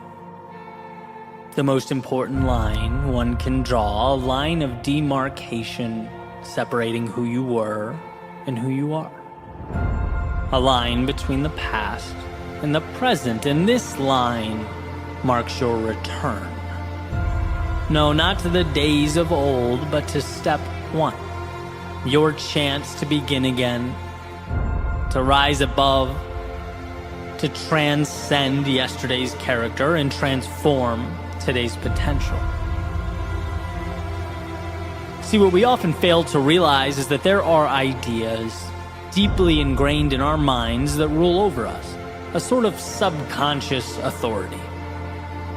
It says, yesterday you fell short, so today you are someone who falls short. It says your objective was not reached in the past, so how about a new, maybe easier one? It draws a nice little box, pats you on the head, and says, how about we make a nice, cozy home for ourselves in here? And what this subconscious authority fears most is that you wake up, that you become aware, that you return. Not to the past, but to the power tucked away under all the stories you somewhere along the way decided were real. The second you accept that yesterday is only as relevant as you decide it to be, you unchain yourself. You become unshackled. So return to that place of curiosity, where you're not obligated to perform, but gifted with the journey before you. And that can certainly be hard, right? It was hard for me to look back at my life and distinguish between what I've simply accepted and life's objective truths. I'd taken orders and been obedient for so long. I'd been listening to that subconscious authority for so many years that I had to, in a way, relearn what creativity meant for me. I had to learn not to feel guilty, going on a jog in the middle of the day when the rest of the world was working. I had to learn that my instinct wasn't to explore, but to stop short. I wasn't pushing limits or peering around corners. I wasn't testing the waters or seeking out the hidden opportunities life hides away. No, I was on autopilot. And life, it had called for my return. It's funny how when you reject your potential long enough, the universe seems to tap you on the shoulder. It makes it more and more apparent every day that something greater is within an arm's reach, backs you into a corner until you have to address the dissonance between who you are and who you've allowed yourself to be. Those orders you've been taking don't align with your best self. And so one must not only create, but in a sense return to their greatness, to accept what they've been running from. You are what you choose to be, and let's face it, it's very easy to choose to be less than we can be. There's a saying that your reality is not destined to be, it is rather what you've chosen to accept. You only get in your life what you allow. And the entirety of this message is about one thing. That light bulb moment, the epiphany, the instant of empowerment that this world can only give you what you ask for. And to not ask, to sit back and observe, makes you a spectator, sitting up in the nosebleeds, watching the activity evolve on the court below. It relinquishes control to powers beyond you, and that's existing. It's not living. So ask. Ask life for the things that lift you up and elevate your existence. The reason a book metaphor works so perfectly in my mind is because when one opens to a blank sheet, they can write about anything. There's no limitation to what can be placed on that paper. And sure, our proclivity may be to continue on the legacy of last novel's cast and characters, but it's by no means required. In fact, with that pen in your hand, you can craft a new world entirely. New places, new things, new relationships and ideas, new obstacles to face and defeat. A blank page can be and mean anything, and so every sunrise, every door you walk through presents in the same sense a blank page. Realize that there's no obligation to perpetuate the past or continue on in the same way you arrived. No, this day is yours. Take hold of that self you've hid away. find the courage to unshackle yourself from how you were once seen by your friends or your teammates or your coworkers. Level up and understand that you don't owe the world any type of explanation. Remember, you're not here to conform, to obey, to live a life of obedience. No, you're here to poke, to prod, to explore, to follow the nagging curiosity, to embark upon the adventure that is life. When you understand that you are not your past, when you see that the person you were has no control over the person you are in this moment, you are free. So with eyes wide, a beating heart, a head held high, step into that world. Because if you live with conviction, with absolute certainty, that life may not always be easy or intuitive, but it's there for you. When you see not yesterday's constraints, but tomorrow's hope, all roads lead to an evolved existence. It's not about perfect, and it never was. It's about understanding that the past has given you everything you need to break away from its grasp. It has provided the lessons, it has knocked you back, pushed you down, and tested your resolve, all for this moment. This second, the chance to return to the greatness that has been tucked away for too long. Again, no miracles, no rabbits out of hats, just you allowing your greatness to emerge from this step forward because you can, because you have that ability, because it's who you are. So go show the world, but most importantly, show yourself. You will be amazed at what's possible for you if you simply allow it to materialize.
If you amidst the darkness of days past, let yourself light up the night.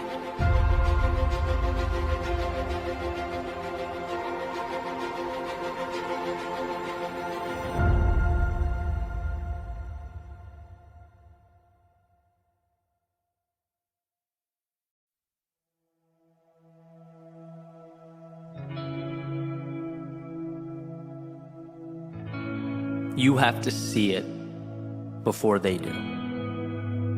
You have to believe it before they will. You have to be the architect of your plans and your goals because no one will build them for you. And that's just it. In a world where victimhood is becoming currency and blame is becoming the norm, we have a choice.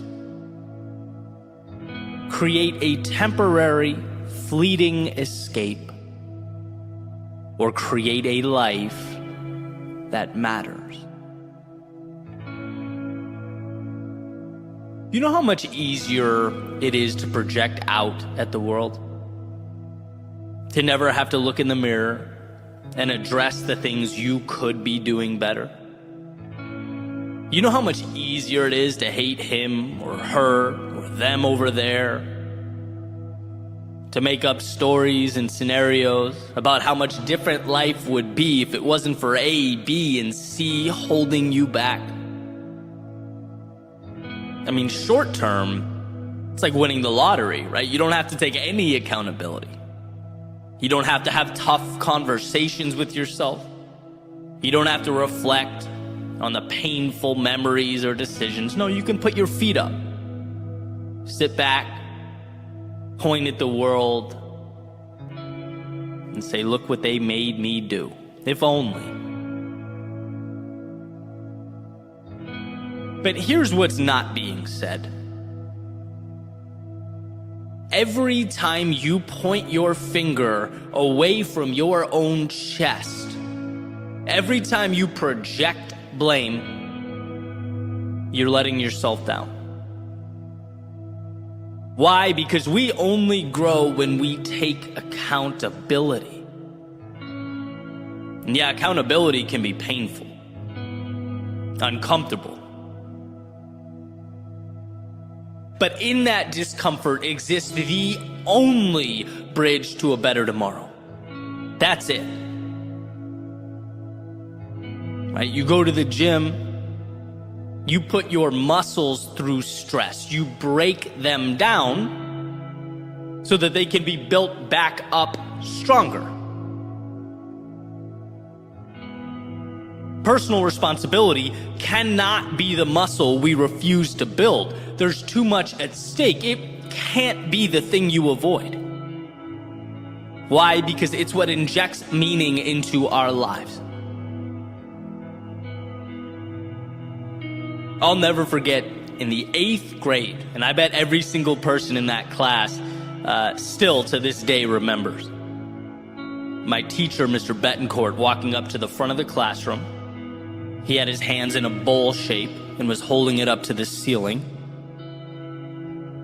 explaining to us that you can't go through life asking the world to give you its scraps. That if you sit and you wait and you hope and you blame, you will lose. That's the recipe for bitterness and resentment. Think of it like a fork in the road, right, where our two options are vastly different. You go left at the fork, and you enter a world of escapism, refusing to confront your problems, finding reasons you can't do that which you know you need to do, hating others, those who have built, grown, or created themselves. Or you go right at the fork. You learn to do the hard thing, to humble yourself, to take control of your life and your world. When things aren't the way you want them to be, you look around and you immediately ask, things outside of my control may have brought me here, but what can I do to fix it?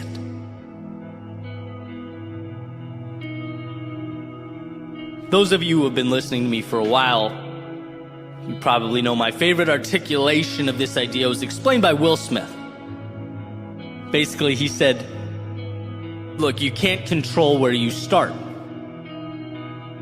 And how true that is, right? Life's not fair. Some people are born into more resources and opportunity. Some people find themselves in social situations that aren't ideal, and that list can go on and on and on, right? Human beings are all different, so there will always be discrepancy. But, and this is Will Smith's point, where you go from here will always be your responsibility. What happens next is all you. You choose whether to complain, shake your fist at the sky, and blame the world around you, or pick the pieces up and move forward. And like I said a minute ago, don't be fooled by the temptation to latch on to that fleeting moment of relief, of running from accountability. The only way to win in the long run is to face your demons. It's that whole saying, when you're riding shotgun, you can dispute the route all you want, but ultimately, it's the driver who's in control. When will you take the wheel in your own life? And sure, the stakes become higher, right? Now it's on you. Now you can get lost. Now you're responsible for the maintenance. Now if you don't end up at the right place, or I don't know, you're late to a destination, it's your fault. But now you can also be the one overseeing the journey. Now it's yours, and that's power. And as our world becomes more and more one of escapism, it's becoming more prevalent, easier to avoid or not fix something but tweet about it. How easy it is to not confront our problems but rather open Instagram, Facebook, TikTok, and mindlessly scroll. How easy it is to leave that message unread and go about our lives, because that's easier than saying what needs to be said. Strength is being the one amidst all this escapism and avoidance to confront what must be confronted. Whether it's an interaction with someone else or that hard conversation with yourself, a personal change that must take place. Life is such a gift, it's such an opportunity. But we have to move through it with our eyes open. We have to see things that matter and gravitate towards truths that will shape us.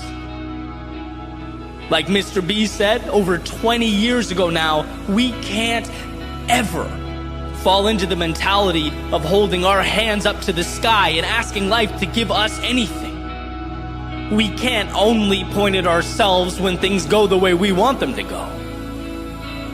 No, let's be about accountability, empowerment, understanding that if I don't like what's around me, the transformation starts now, and it starts with me. I wasn't perfect, I never will be, but I can learn, I can evolve, and most importantly, I have everything I need to make that happen. It's all awareness.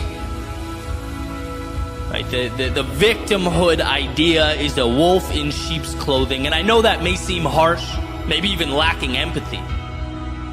But dropping that narrative was truly the best thing I've done in my life, and I know countless others who would say the same. You can't be both a perpetual victim and be in control. No, life is tough. It knocks us down, and at times it brings us to our knees. But this is a reminder that you cannot stay there. It's a reminder that those who contributed to the situation are now minor detail and background noise. It's a reminder that the path forward is about you. It's about you pushing all that aside and asking yourself, what's required to move in the direction that I most want to go? Because you are that powerful. You are strong enough to make that move.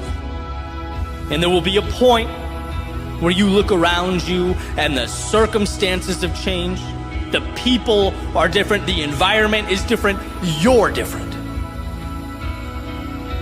And you'll smile at yourself knowing it's not because of what the world provided. It's not because of what anyone gave you. It's not because of what people out there did or didn't do. No, it's because when you were at your lowest, when life was presenting curveball after curveball, when you looked around and maybe even thought to yourself, there's no way forward here, you found a way to get up and create something new.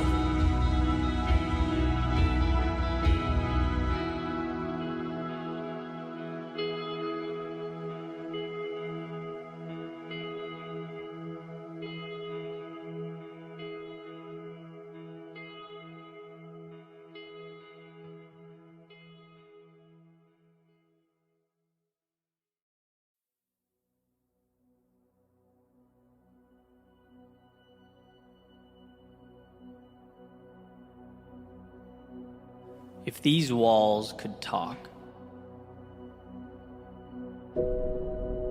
they would remind you of the things that you sometimes forget.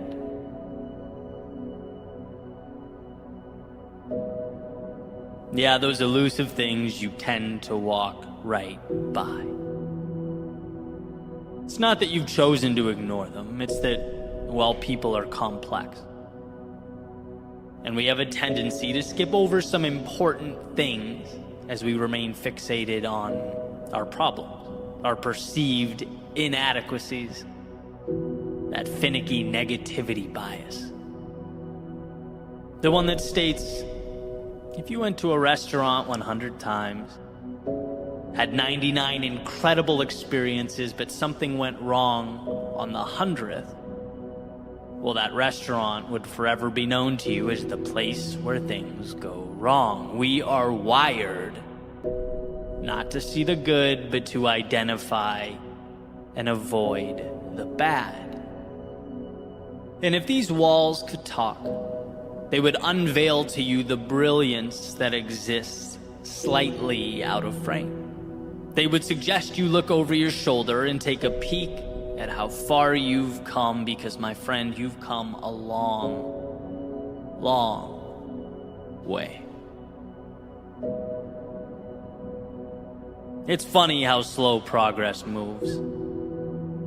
It's interesting how our lowest moments force us outside of ourselves, push us to step into those shoes we didn't know were sitting in the closet, unworn, waiting for the day we'd take on that new role, waiting on you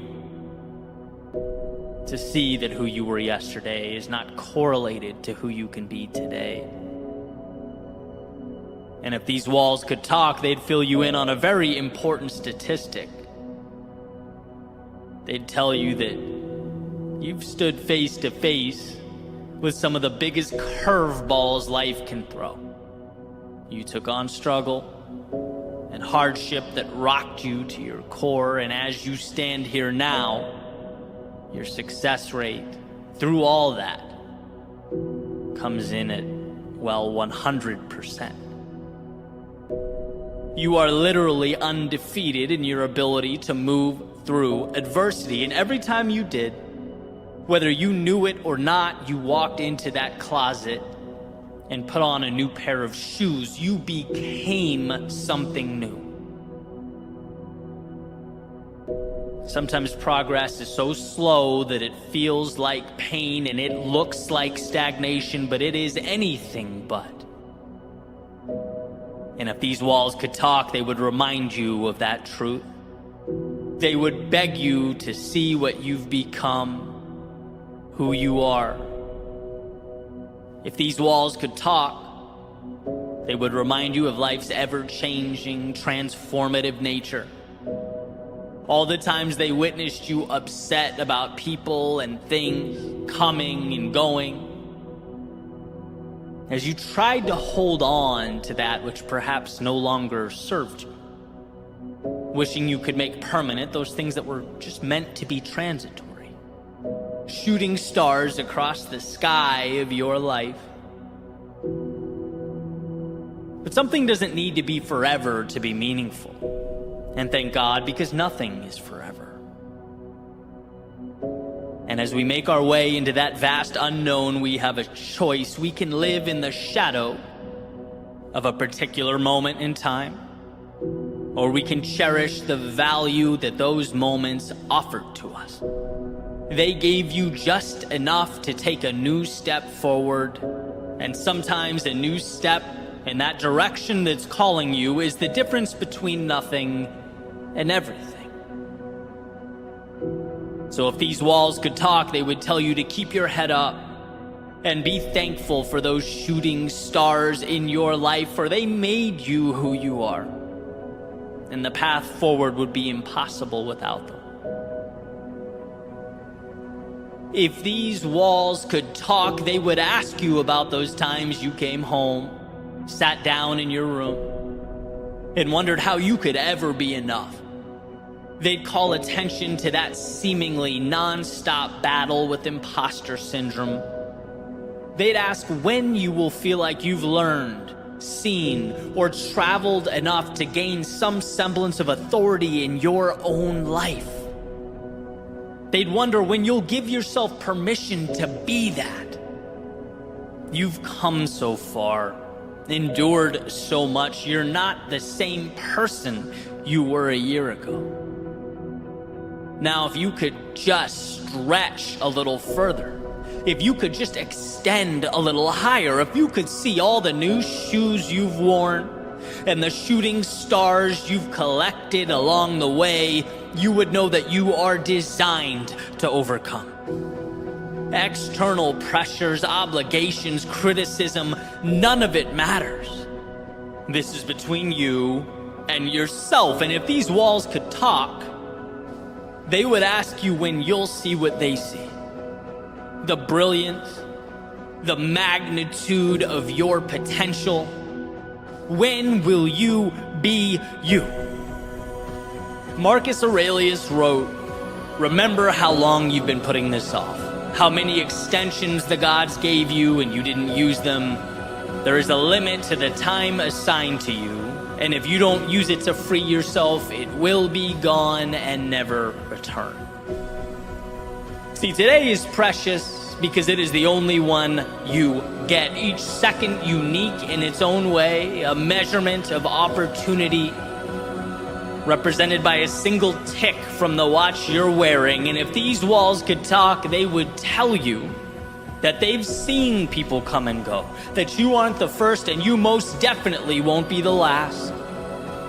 And every single soul that stepped inside wished they'd found that courage a little sooner.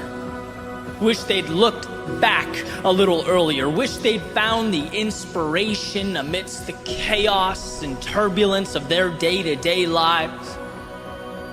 And if these walls could talk, they'd hope that maybe this would be it for you, the next step in your evolution. And what's most incredible is that you get there not by becoming something you've not yet become. No, in this moment, it's about noticing who you already are. Instead of the one mistake or reason to shrink into yourself, how about shining a light on those 99 reasons to expand? When it hurts, know that it's hurt worse and you've persevered. When you experience loss, know that it's not about what's gone, but what you now have and will keep with you forever. And most importantly, know that you can always step into a new pair of shoes. You can always reinvent, recreate. You are never defined by something that happened in the past. The wake of the boat does not drive the boat. And so with this in mind, chart your course to new horizons. Understand that the map you need has nothing to do with externalities, but rather the solutions that already exist within you. So take a second and peer back over your shoulder. Look at that you in the past standing at the bank of a river, hoping, praying for help, a lift, for some technology to get you across. Knowing as you stand here now that you have traversed oceans. Look, the context changes, and yes, it will always change, but your ability to endure, it does only one thing: it multiplies. You have everything you need because you couldn't have gotten to this point without accumulating the knowledge and expertise to take one step forward. And miracles, they are merely the culmination of those courageous steps. And yes, when we are stuck, when we're at that coastline looking out at foreign horizons, I get that the answers seem big, sometimes even bigger than we are. I get that the mind wanders right to the potential disasters, to the what-ifs and the worst case. But if these walls could talk, they would let you know that you've come this far, endured and accomplished all this, not because you've left mountains or jumped oceans, but because when you were at your worst, you found it within yourself to carry on the exponential compounding of what has made you great and what will continue to make you great. Look, if these walls could talk, they'd show you how the difficulties of years past have become stepping stones. so commonplace, so easily solvable that they no longer even warrant your attention. That by moving forward, you have faced your obstacles, taken the value from them, and made them obsolete. If these walls could talk, they'd remind you that you are not only ready, but made for everything that awaits.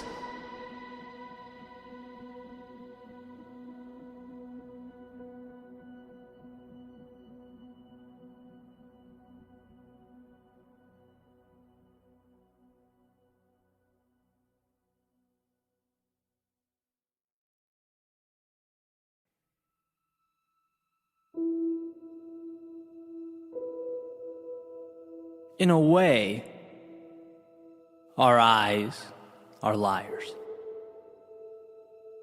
Not in what they portray, but in the implication of their portrayals. Our eyes highlight to us one thing: what surrounds us now. We receive a snapshot of the current moment. And what took me years to understand is that possibility and hope live far beyond what surrounds us right now. And it's that pursuit of possibility that saved my life. Immersing myself in the unseen. Perhaps we were given the now, not to subserviently accept it, but to transform it. I believe in our own way, we're all architects. Here's what I've found to be tricky, though, as I've spent time thinking about this. What I believe and I've come to recognize is that two things can be true at once. First, all we'll technically ever have is the present. As Eckhart Tolle explains, depression is essentially being lost in the past. Anxiety is being fixated on the future, and that a healthy life is learning to cherish the now. But second is the power and control of being able to point the now at something far beyond what our eyes convey. It's the magic of knowing that we spend our days navigating a world of limitation and restraint. And it's not that we wake up and think, I'm gonna restrict myself today. I'm gonna not live up to my full potential. No, it's that we go on autopilot. We observe this slideshow our eyes play for us day in and day out and exist within those parameters. That seems perfectly reasonable. Our eyes show us a wall and our brain says, okay, this is where we stop. The end. And what I want to highlight is that world just beyond what our eyes show. A world that pushes things a little bit. A world in which we ask, okay, but what if I gave a little more? Or why can't I be like those people in my life I look up to? Why shouldn't I change the circumstances that weigh on my mind? Why have I accepted these things that make me unhappy day in and day out? Just because it's the image your eyes show you right now doesn't mean it's where you stop. But we have to learn to look for more. When I was pretty young, like right about the time home PCs were gaining prominence, my parents got this gateway computer that came with a Star Wars game demo. And you have this character, you wander around the spaceship, and I played it, and I played it, and I played it, and after a while, explored all there was to explore. Right? Or so I thought. I assumed I'd maxed the thing out because it was a demo. It wasn't the full game. So my assumption was that it wouldn't let me do too much until I went out and bought the real version. Then one day my friend from up the street came over and I'm showing him the game, and somewhere he notices a little button that opens up this door, and come to find out there was actually a lot of real estate left to explore, a lot of game available. It led to a tunnel that led somewhere else, that led somewhere else. And sure, I felt like a clown for not realizing that I was needlessly wandering in circles. but at the same time was excited about this new world. There's something about that concept, the secret door, the bookcase that can be moved to unveil a passageway to something greater, to the value locked away and invisible to the untrained eye. One of the most important things for us to understand is how many of these doors exist in our lives. That if we choose to recognize and identify something more, something that excites us and invigorates us, we can usually draw a line to it. We can start little by little heading that way. Because within the current moment slideshow we see all around us exist the little passageways, the side streets, the tunnels connecting to something more. That of course those gates won't open up if you've not constructed a destination in your mind worth traveling to. Again, not because you're insufficient or inadequate or wrong, but because our default is to live life on demo mode. We have to manufacture more. Build a higher platform, and then climb up to it using ropes and ladders that we already walk by every day without thinking twice. Our world, our right now, is a toolbox waiting for us to construct a more meaningful, peaceful, happy tomorrow. And so again, I present the question, where are these hidden opportunities or gateways in your life? Where can you find the advantages dressed up as the mundane? Is it in a book? Is it a conversation? Is it applying to that thing you've been hesitant to pursue because you're scared of what might await? Is it understanding the power of 10 minutes a day? And how starting small opens doors that we can't even comprehend? Is it a little boldness? Is it looking in the mirror and realizing you're still shackling yourself to who you were yesterday? Is it understanding that someone or something in your life isn't conducive to your well-being? Is it an hour in the morning to think, an hour at night to breathe? Is it changing a self-limiting relationship with time or money or resources? What walls can you knock down so that you might open up a world that's meant for you? A world that's malleable and without limitation. Your eyes, they don't tell the story of how things can be or what they mean. They show you the infinite tools at your disposal to build, to create, to design. To never accept a now that wasn't chosen with intentionality. That where there exists pain, there also exists a door to lessen and transform that pain. Your journey, it never ends where you are, it ends where you choose to stop. It ends where you plant a stake in the ground and accept the world around you. So if no one has told you recently, let me remind you how powerful you are. Let me reiterate what you are capable of. And that perhaps your reality requires of you some customization. Perhaps the courage to step outside the routine and the obligation. And as the architect you are, build something beautiful, meaningful, something incredible to stand on. To recognize the distinction between what is and what can be, the second one understands that they are walking by the very solutions they need. That to remain in a state of discontent is simply an indifference to the resources around them. Remember this.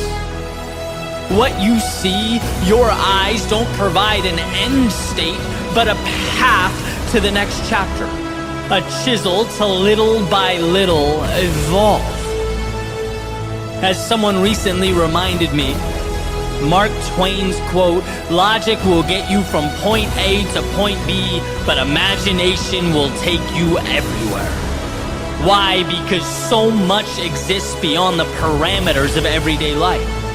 It's about mapping new paths with new points and new rules. Because some exist and some live. Some comply and some create. Some see what is around them, and some ask, what can I build with what is around me? So build. Towers that touch the sky, bridges that connect the earth. Build like this is a game, and the only way to lose is to stop yourself from experiencing all it has to offer. Build like there's a world far beyond your front door. Because if you do, that's exactly where you'll find yourself.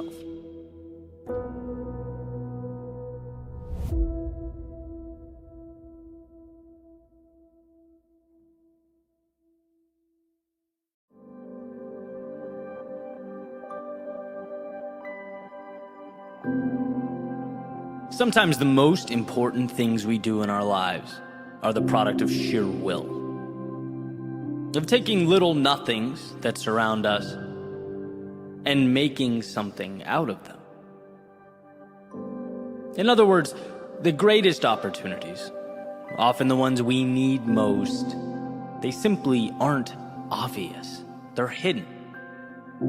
Hidden behind what looks like difficulty, what appears to be hopelessness. The reason I place so much value on a single step forward when we're overwhelmed or at a low point is because a single step means you're in the game. You're giving yourself a chance to find and obtain those little hidden away pieces that can't be found when we stand still and dwell on a situation. Mobility is empowerment. And when we move forward only with what we have, we're continuously reminded that what we have is enough.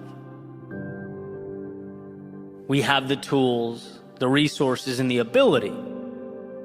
We just have to somehow remind ourselves that with those tools, we are capable of building, of creating the incredible. So, quick story about what I believe is the best song ever written. Certainly one of them. And it's a little bit older now, but in 1998, a band called the Goo Goo Dolls released a song called Iris. And that song changed my life. It was the first album I bought. It introduced me to music. I listened to it, probably thousands of times. And even 24 years later, it gives me chills listening to it. And so I wanted to find out a little more about the song. And I came across an interview from Johnny Resnick, who is the frontman and songwriter for the band.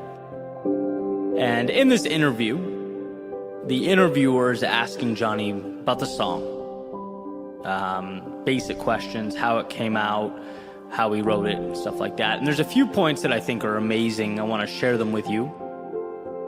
First is the state he was in prior to writing the song. He just came out of a divorce, personal life sort of in shambles, coming off of a bad record deal where the label from his previous album had done what record labels are notorious for, and ended up keeping the vast majority of the revenue. He had writer's block, just felt down, and had left his home to stay at a hotel in Los Angeles. Right? Bottom line is, it's not a dream scenario by any stretch of the imagination. And then gets a call from his manager about potentially writing a song for the City of Angels soundtrack.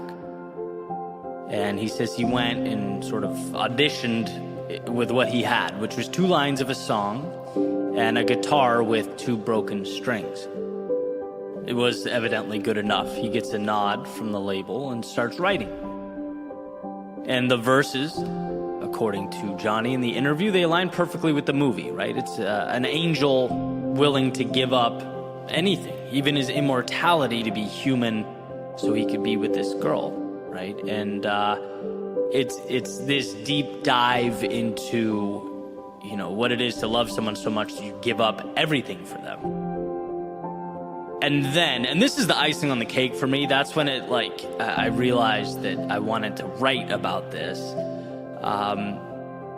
The interviewer says essentially, okay, Johnny, the verses align with the movie, but the chorus, this revolutionary, big, beautiful, powerful chorus, it seems to take a left turn. Like, can you explain that to us? What were you thinking? And he just kind of pauses blankly for a second. And I'm thinking, no, don't you dare say what I know you're about to say. And sure enough, he does. He basically shrugs and goes, I don't know, the words just kind of worked. And, I'm paraphrasing, that's not a direct quote, but that's the idea. One of the deepest, most powerful, beautiful songs I've ever heard is Patchwork, right? Even the song title, he says, was named after a country singer on the cover of a magazine laying next to him, Iris. That's patchwork. It's pieces put together, right? And then as I thought about it for a minute, it's like, of course it is. How perfect, how absolutely perfect. The whole thing is an assembly and construction, a metaphor for the human spirit. Conceived when its author was down and out, right? Taking L after L, called to present an idea, didn't have some crazy budget or equipment to pitch this song. Nope. Move forward only with what he had in the moment. And that was enough. Then the song, a beautiful depiction of, the movie's theme, combined with elements of real life, his personal situation, what he goes through, maybe even components that mean nothing other than an ability to encapsulate a feeling or an emotion. Words that allowed him to put a bow on all these little pieces himself and get it out the door. And millions of people listened to that song and were changed by it. Not because of what it meant to Johnny, but because it gave them a chance to take it and fit their own worlds and struggles into those same lines. It became a vehicle to inspire others to push forward, to find things in themselves they didn't know were there. This has become one of my favorite metaphors for finding the hero buried deep within yourself. Changing your life, changing your world, changing the world around you, the lives of others, can truly be, and in fact often is, the result of just moving forward with what you have, right? Realizing that even when the mountain seems too tall to climb, there is a way. We just require that mental shift. Listen to this question, right? Because I used to ask myself all the time, is this possible? Can this be done? Well, then that becomes the question that I focused on. And everything that occurred around me became evidence that would either support or invalidate that possibility. The second I came up against an inevitable barrier, I'd think, maybe this is telling me the answer is no. Right? Life will always be evidence for or against the questions that you choose to ask. Which is why it's so important that you're asking the right questions. Because the second you change that question to, look, I know this can be done, but how will I do it? You start looking at life as a puzzle that must be solved. That same obstacle that was once interpreted as a stop sign is now merely an indicator that the path exists, just perhaps somewhere else. You've extended the pursuit. You've given yourself permission to keep looking. And it's because of these self-created expeditions that we find more in ourselves. Things won't always go perfectly, but when you look at those imperfections through the right lens, you see that this isn't about you. It's about that particular door being locked. All you have to do is believe in yourself enough to move to the next one, to continue knocking until you find a door that opens, until you find that bridge to whatever comes next. And that's why I love that story about Iris, why I wanted to share it today.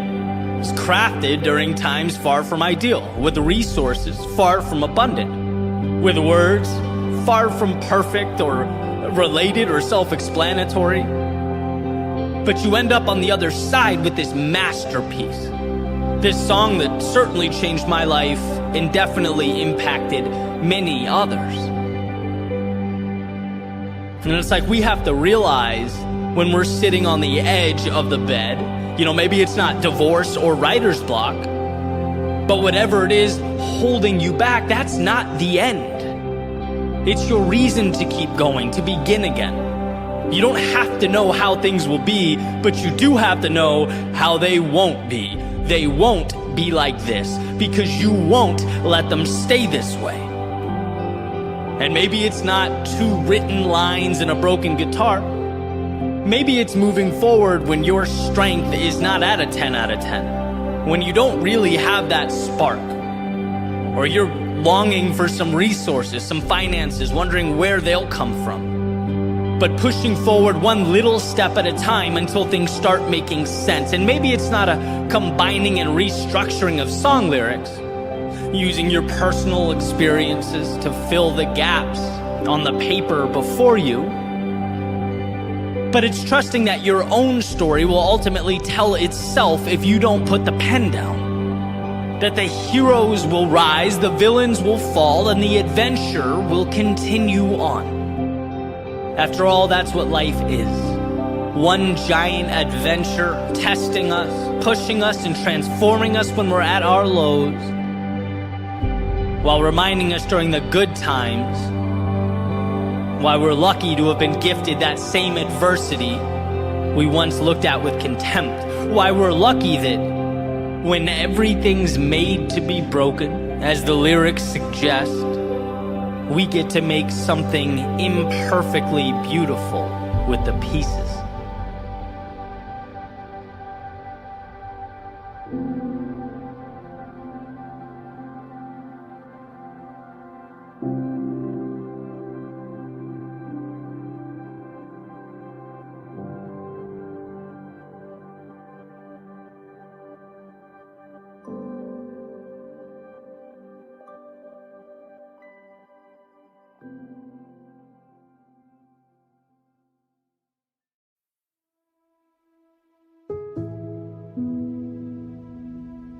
Recently, I was thinking about something a friend of mine named Tom told me a few years back. He owns a company in Oklahoma City and was telling me about how someone he'd hired essentially stole from him. And the first question that came to my mind as he was telling the story was, okay, what are you going to do about it? And I asked him the question, and he was kind of quiet for a second, and then asked in his southern accent, Eddie, if a snake bites you, are you going to chase it into the woods to get your revenge? Or are you going to get the medical attention required to save yourself? Basically, are you going to focus on the past? Or on what to do from here forward, right? Basically, he cut ties with the person, but had moved on. Was already thinking about next steps that were best for him, his family, and his business. And I can tell you, since hearing that, it's become an incredibly valuable idea in my life. Especially as you realize that there will never be a shortage of problems. You do what you can to avoid them. You try to steer clear when possible, but adversity will always be a factor.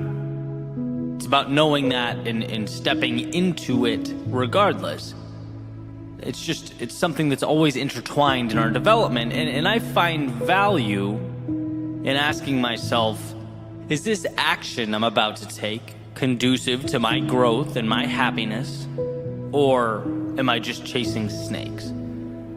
Does this just feel good in the short term because I'm angry or I've been wronged or something along those lines?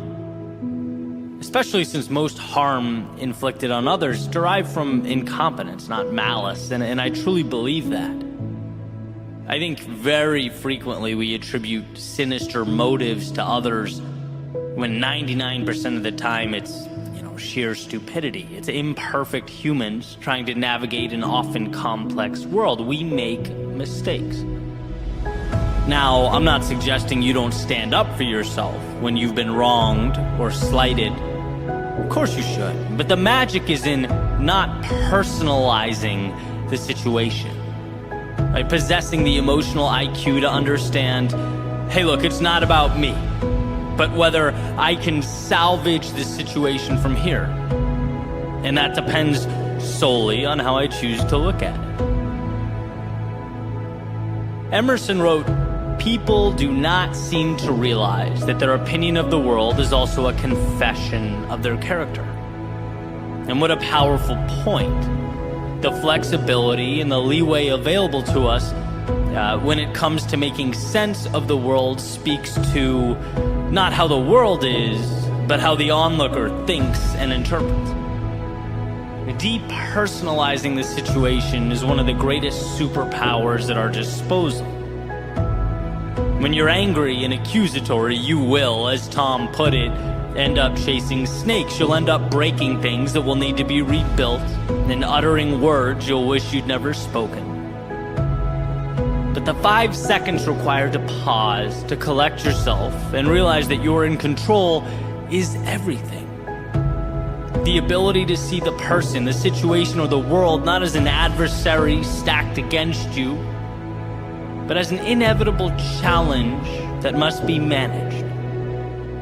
So how will you choose to manage it? How will you choose to arrange the pieces? And by the way, I'm fully aware a constant theme for my speeches and podcasts and videos is the act of pointing not out at the world, but in at ourselves. My responsibility, my fault, my problem to deal with. I understand just how heavy that is, how hard that can be. Especially when deflecting blame often feels like it would just be a tremendous weight off of our shoulders, when revenge feels like the easy, intuitive move. But again, it's short-term relief. To truly grow, to find the calm and happiness and meaning we long for, it's the internal relationship with ourselves that matters most. It's the ability to say, I may not have created this, or even, I may have made the mistakes that brought this to life, but I can't fix it until I look at both the situation and my own reflection and proclaim it's mine now. Let the past be the past. Now it's me and the present. And as far as I'm concerned, the present and opportunity, they are always one in the same, so long as we choose to see it that way. It's not what you look at, it's what you see over and over and over again.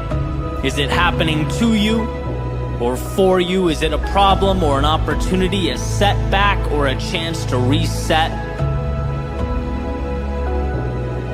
I want to bring to light a story, one that I've told before, but it's so perfectly representative of the conversation. Jim Rohn talking about 2 brothers in an abusive household. Alcoholic father, terrible childhoods. They grow up and both of the sons have families of their own. One is the exact same as his father. He's abusive and he's angry.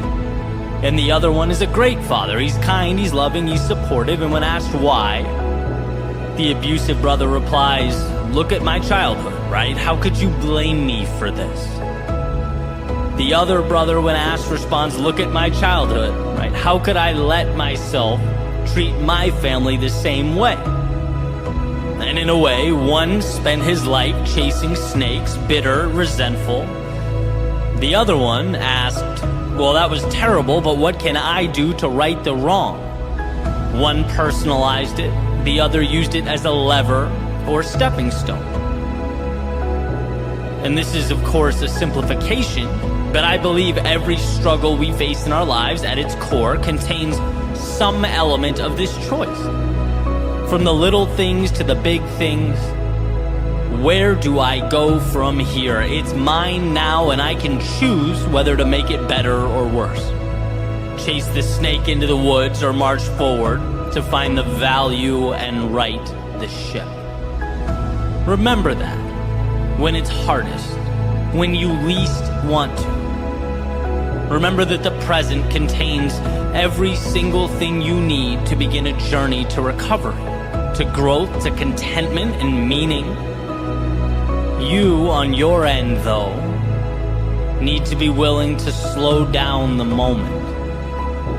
Need to be willing to collect yourself and give yourself permission to take that necessary and appropriate step.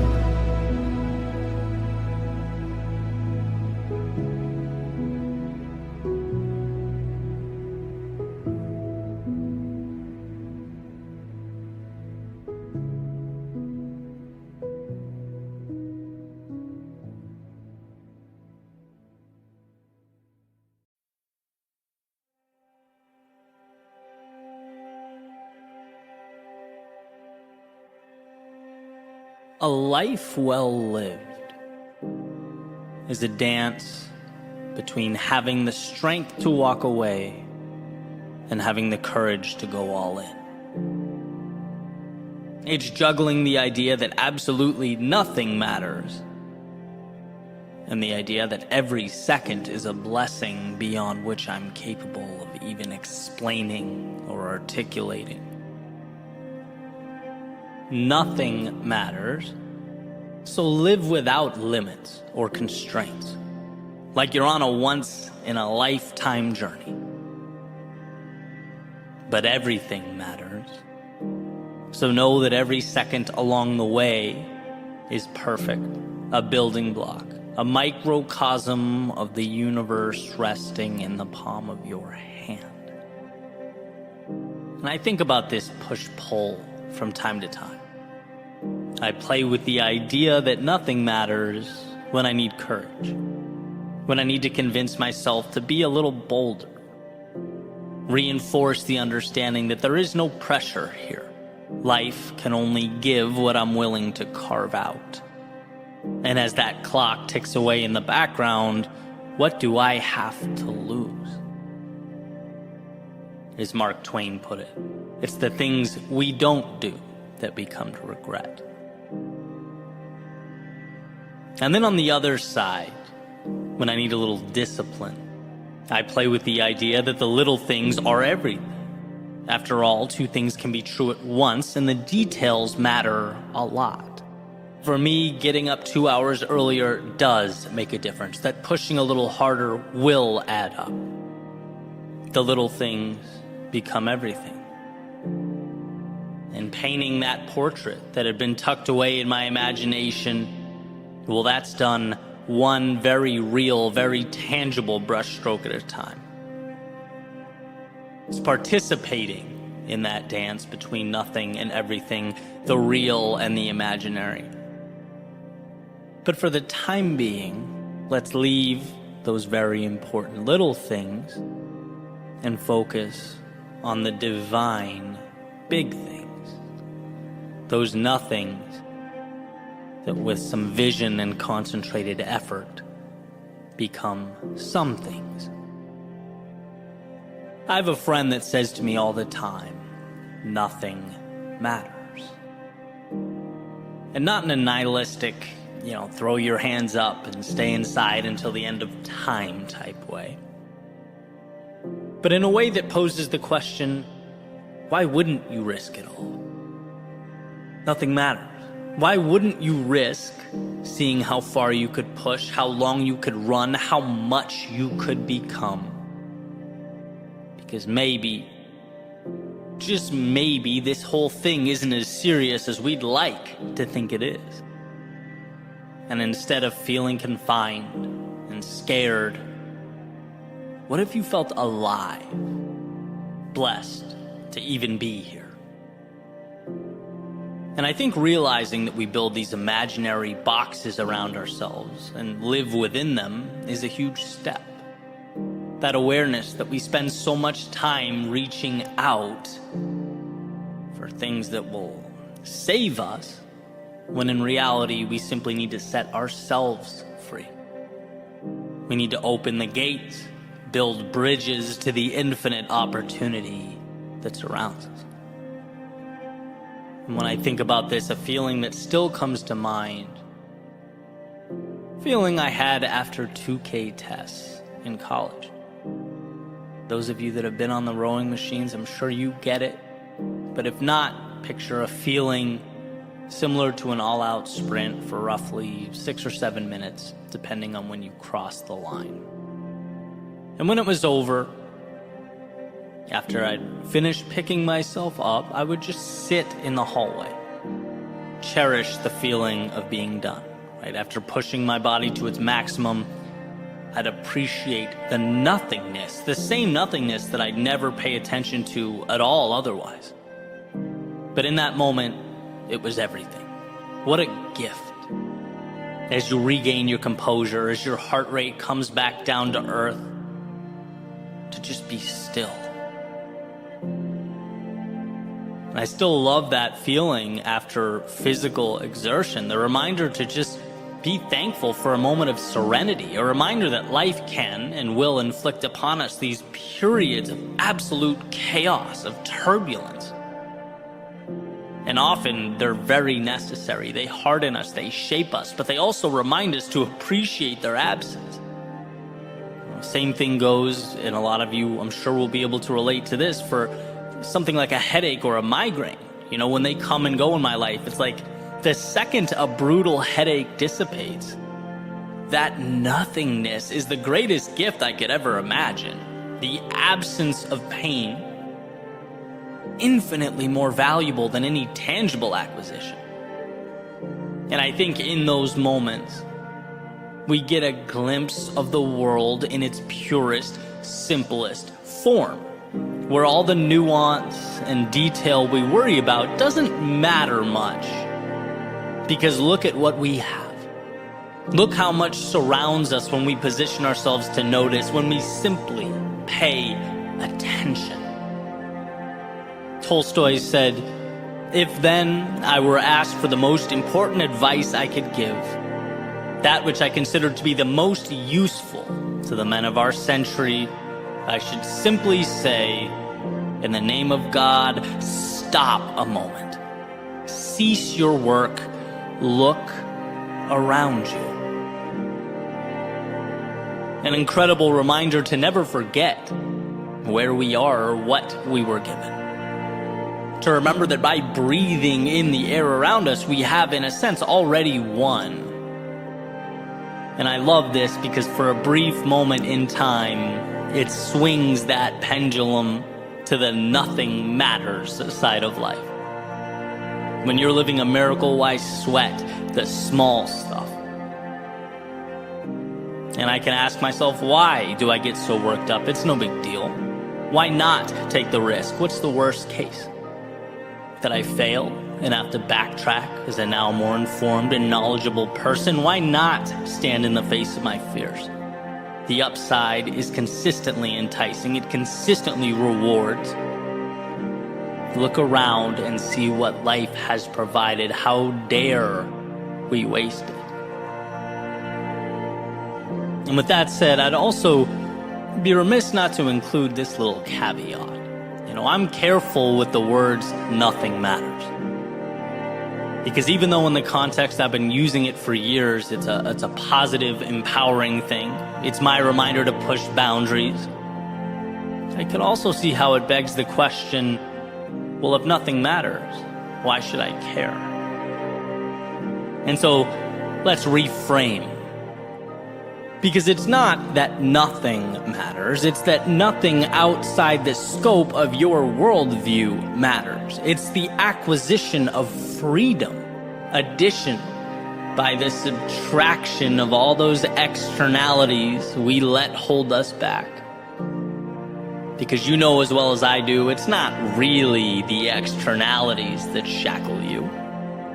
It's your thoughts about them. So open the gate to your mind, let the detrimental out, and keep the necessary and the ideal in.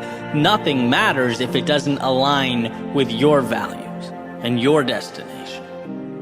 I know I say in every video, speech, podcast episode that we are the authors of our own stories. And it's because we craft our nothings and our everythings. It's because your universe, the one behind your eyes, it needs a maker every morning. And if you allow it, each sunrise can be your genesis, your own beautiful creation story. You have your hand on the dial. And so, amidst this world of infinite beauty and opportunity, look around you, soak it all in, ask yourself, what does freedom look like, feel like?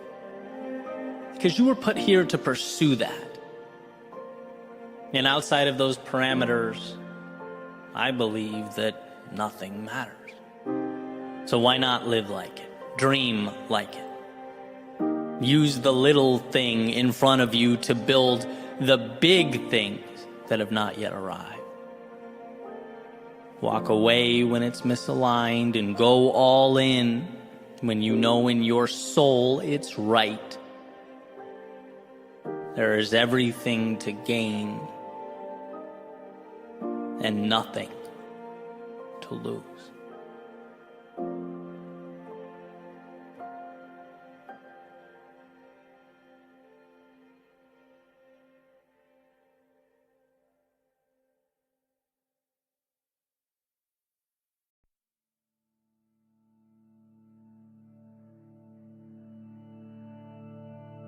I woke up, put my coffee on the desk, opened my laptop, stared at a blank screen, and a little button popped up in the top right corner.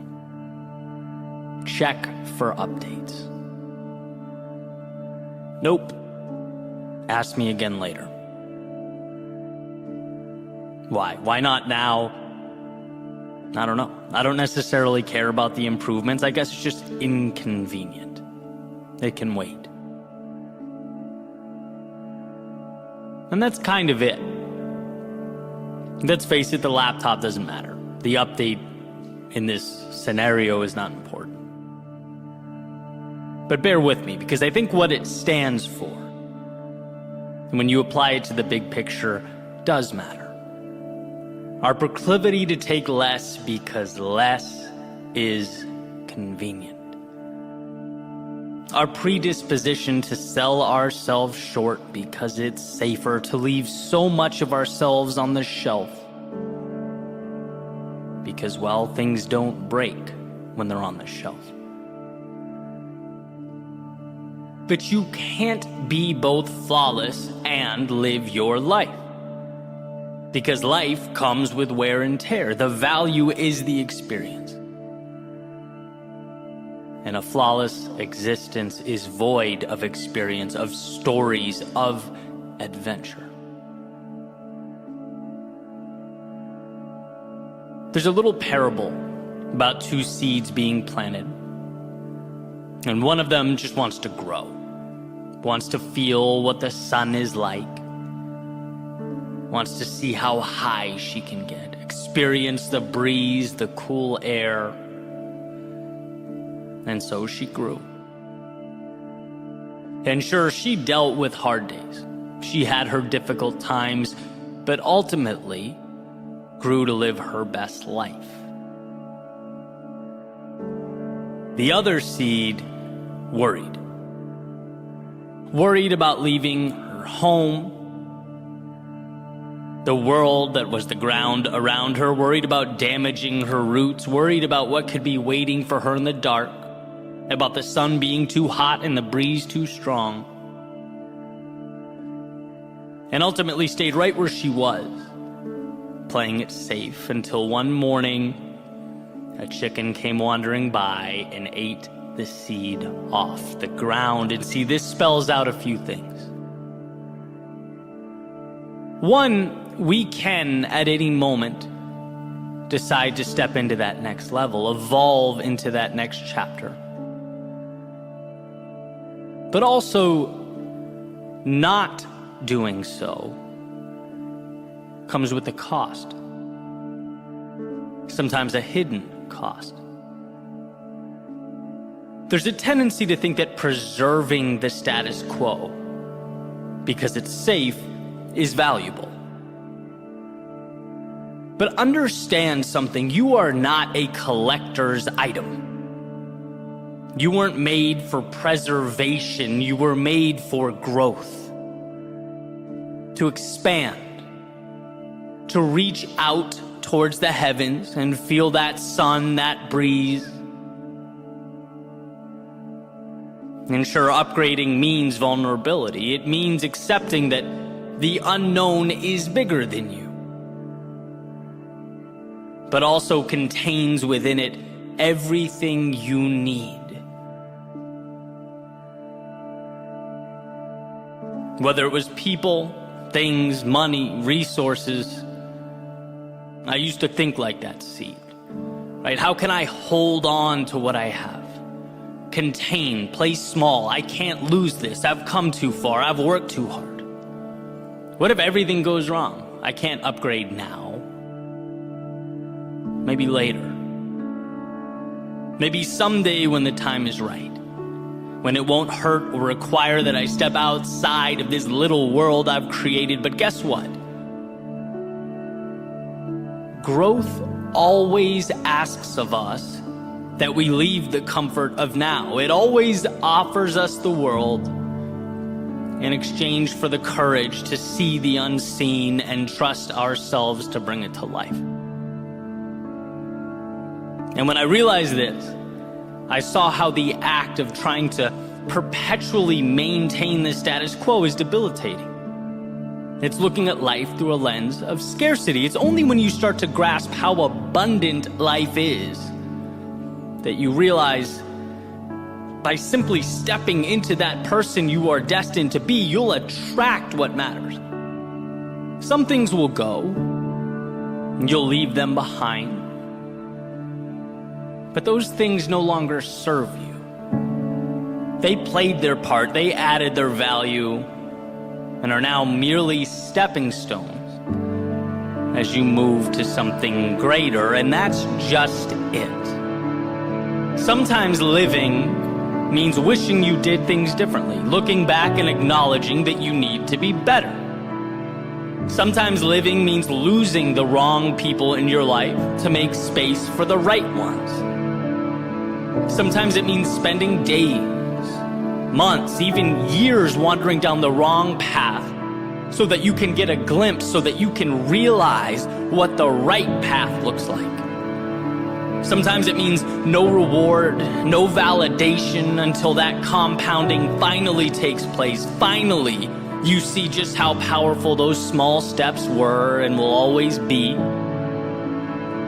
It means seeing yourself as the person you know you can be. Maybe not necessarily the one you are today, but betting on yourself when no one else would. There's an idea that people are neither good nor evil, but they have both within them. They choose through their day-to-day action how they'll live, who they'll be. And sure, this is a tad oversimplified, but I think the duality is useful, right? Because in a different context, for everything that occurs in your life, you can find a reason to celebrate or a reason to grieve, a reason to grow or a reason to hide. It all comes down to what one chooses to see, how they choose to look at the world.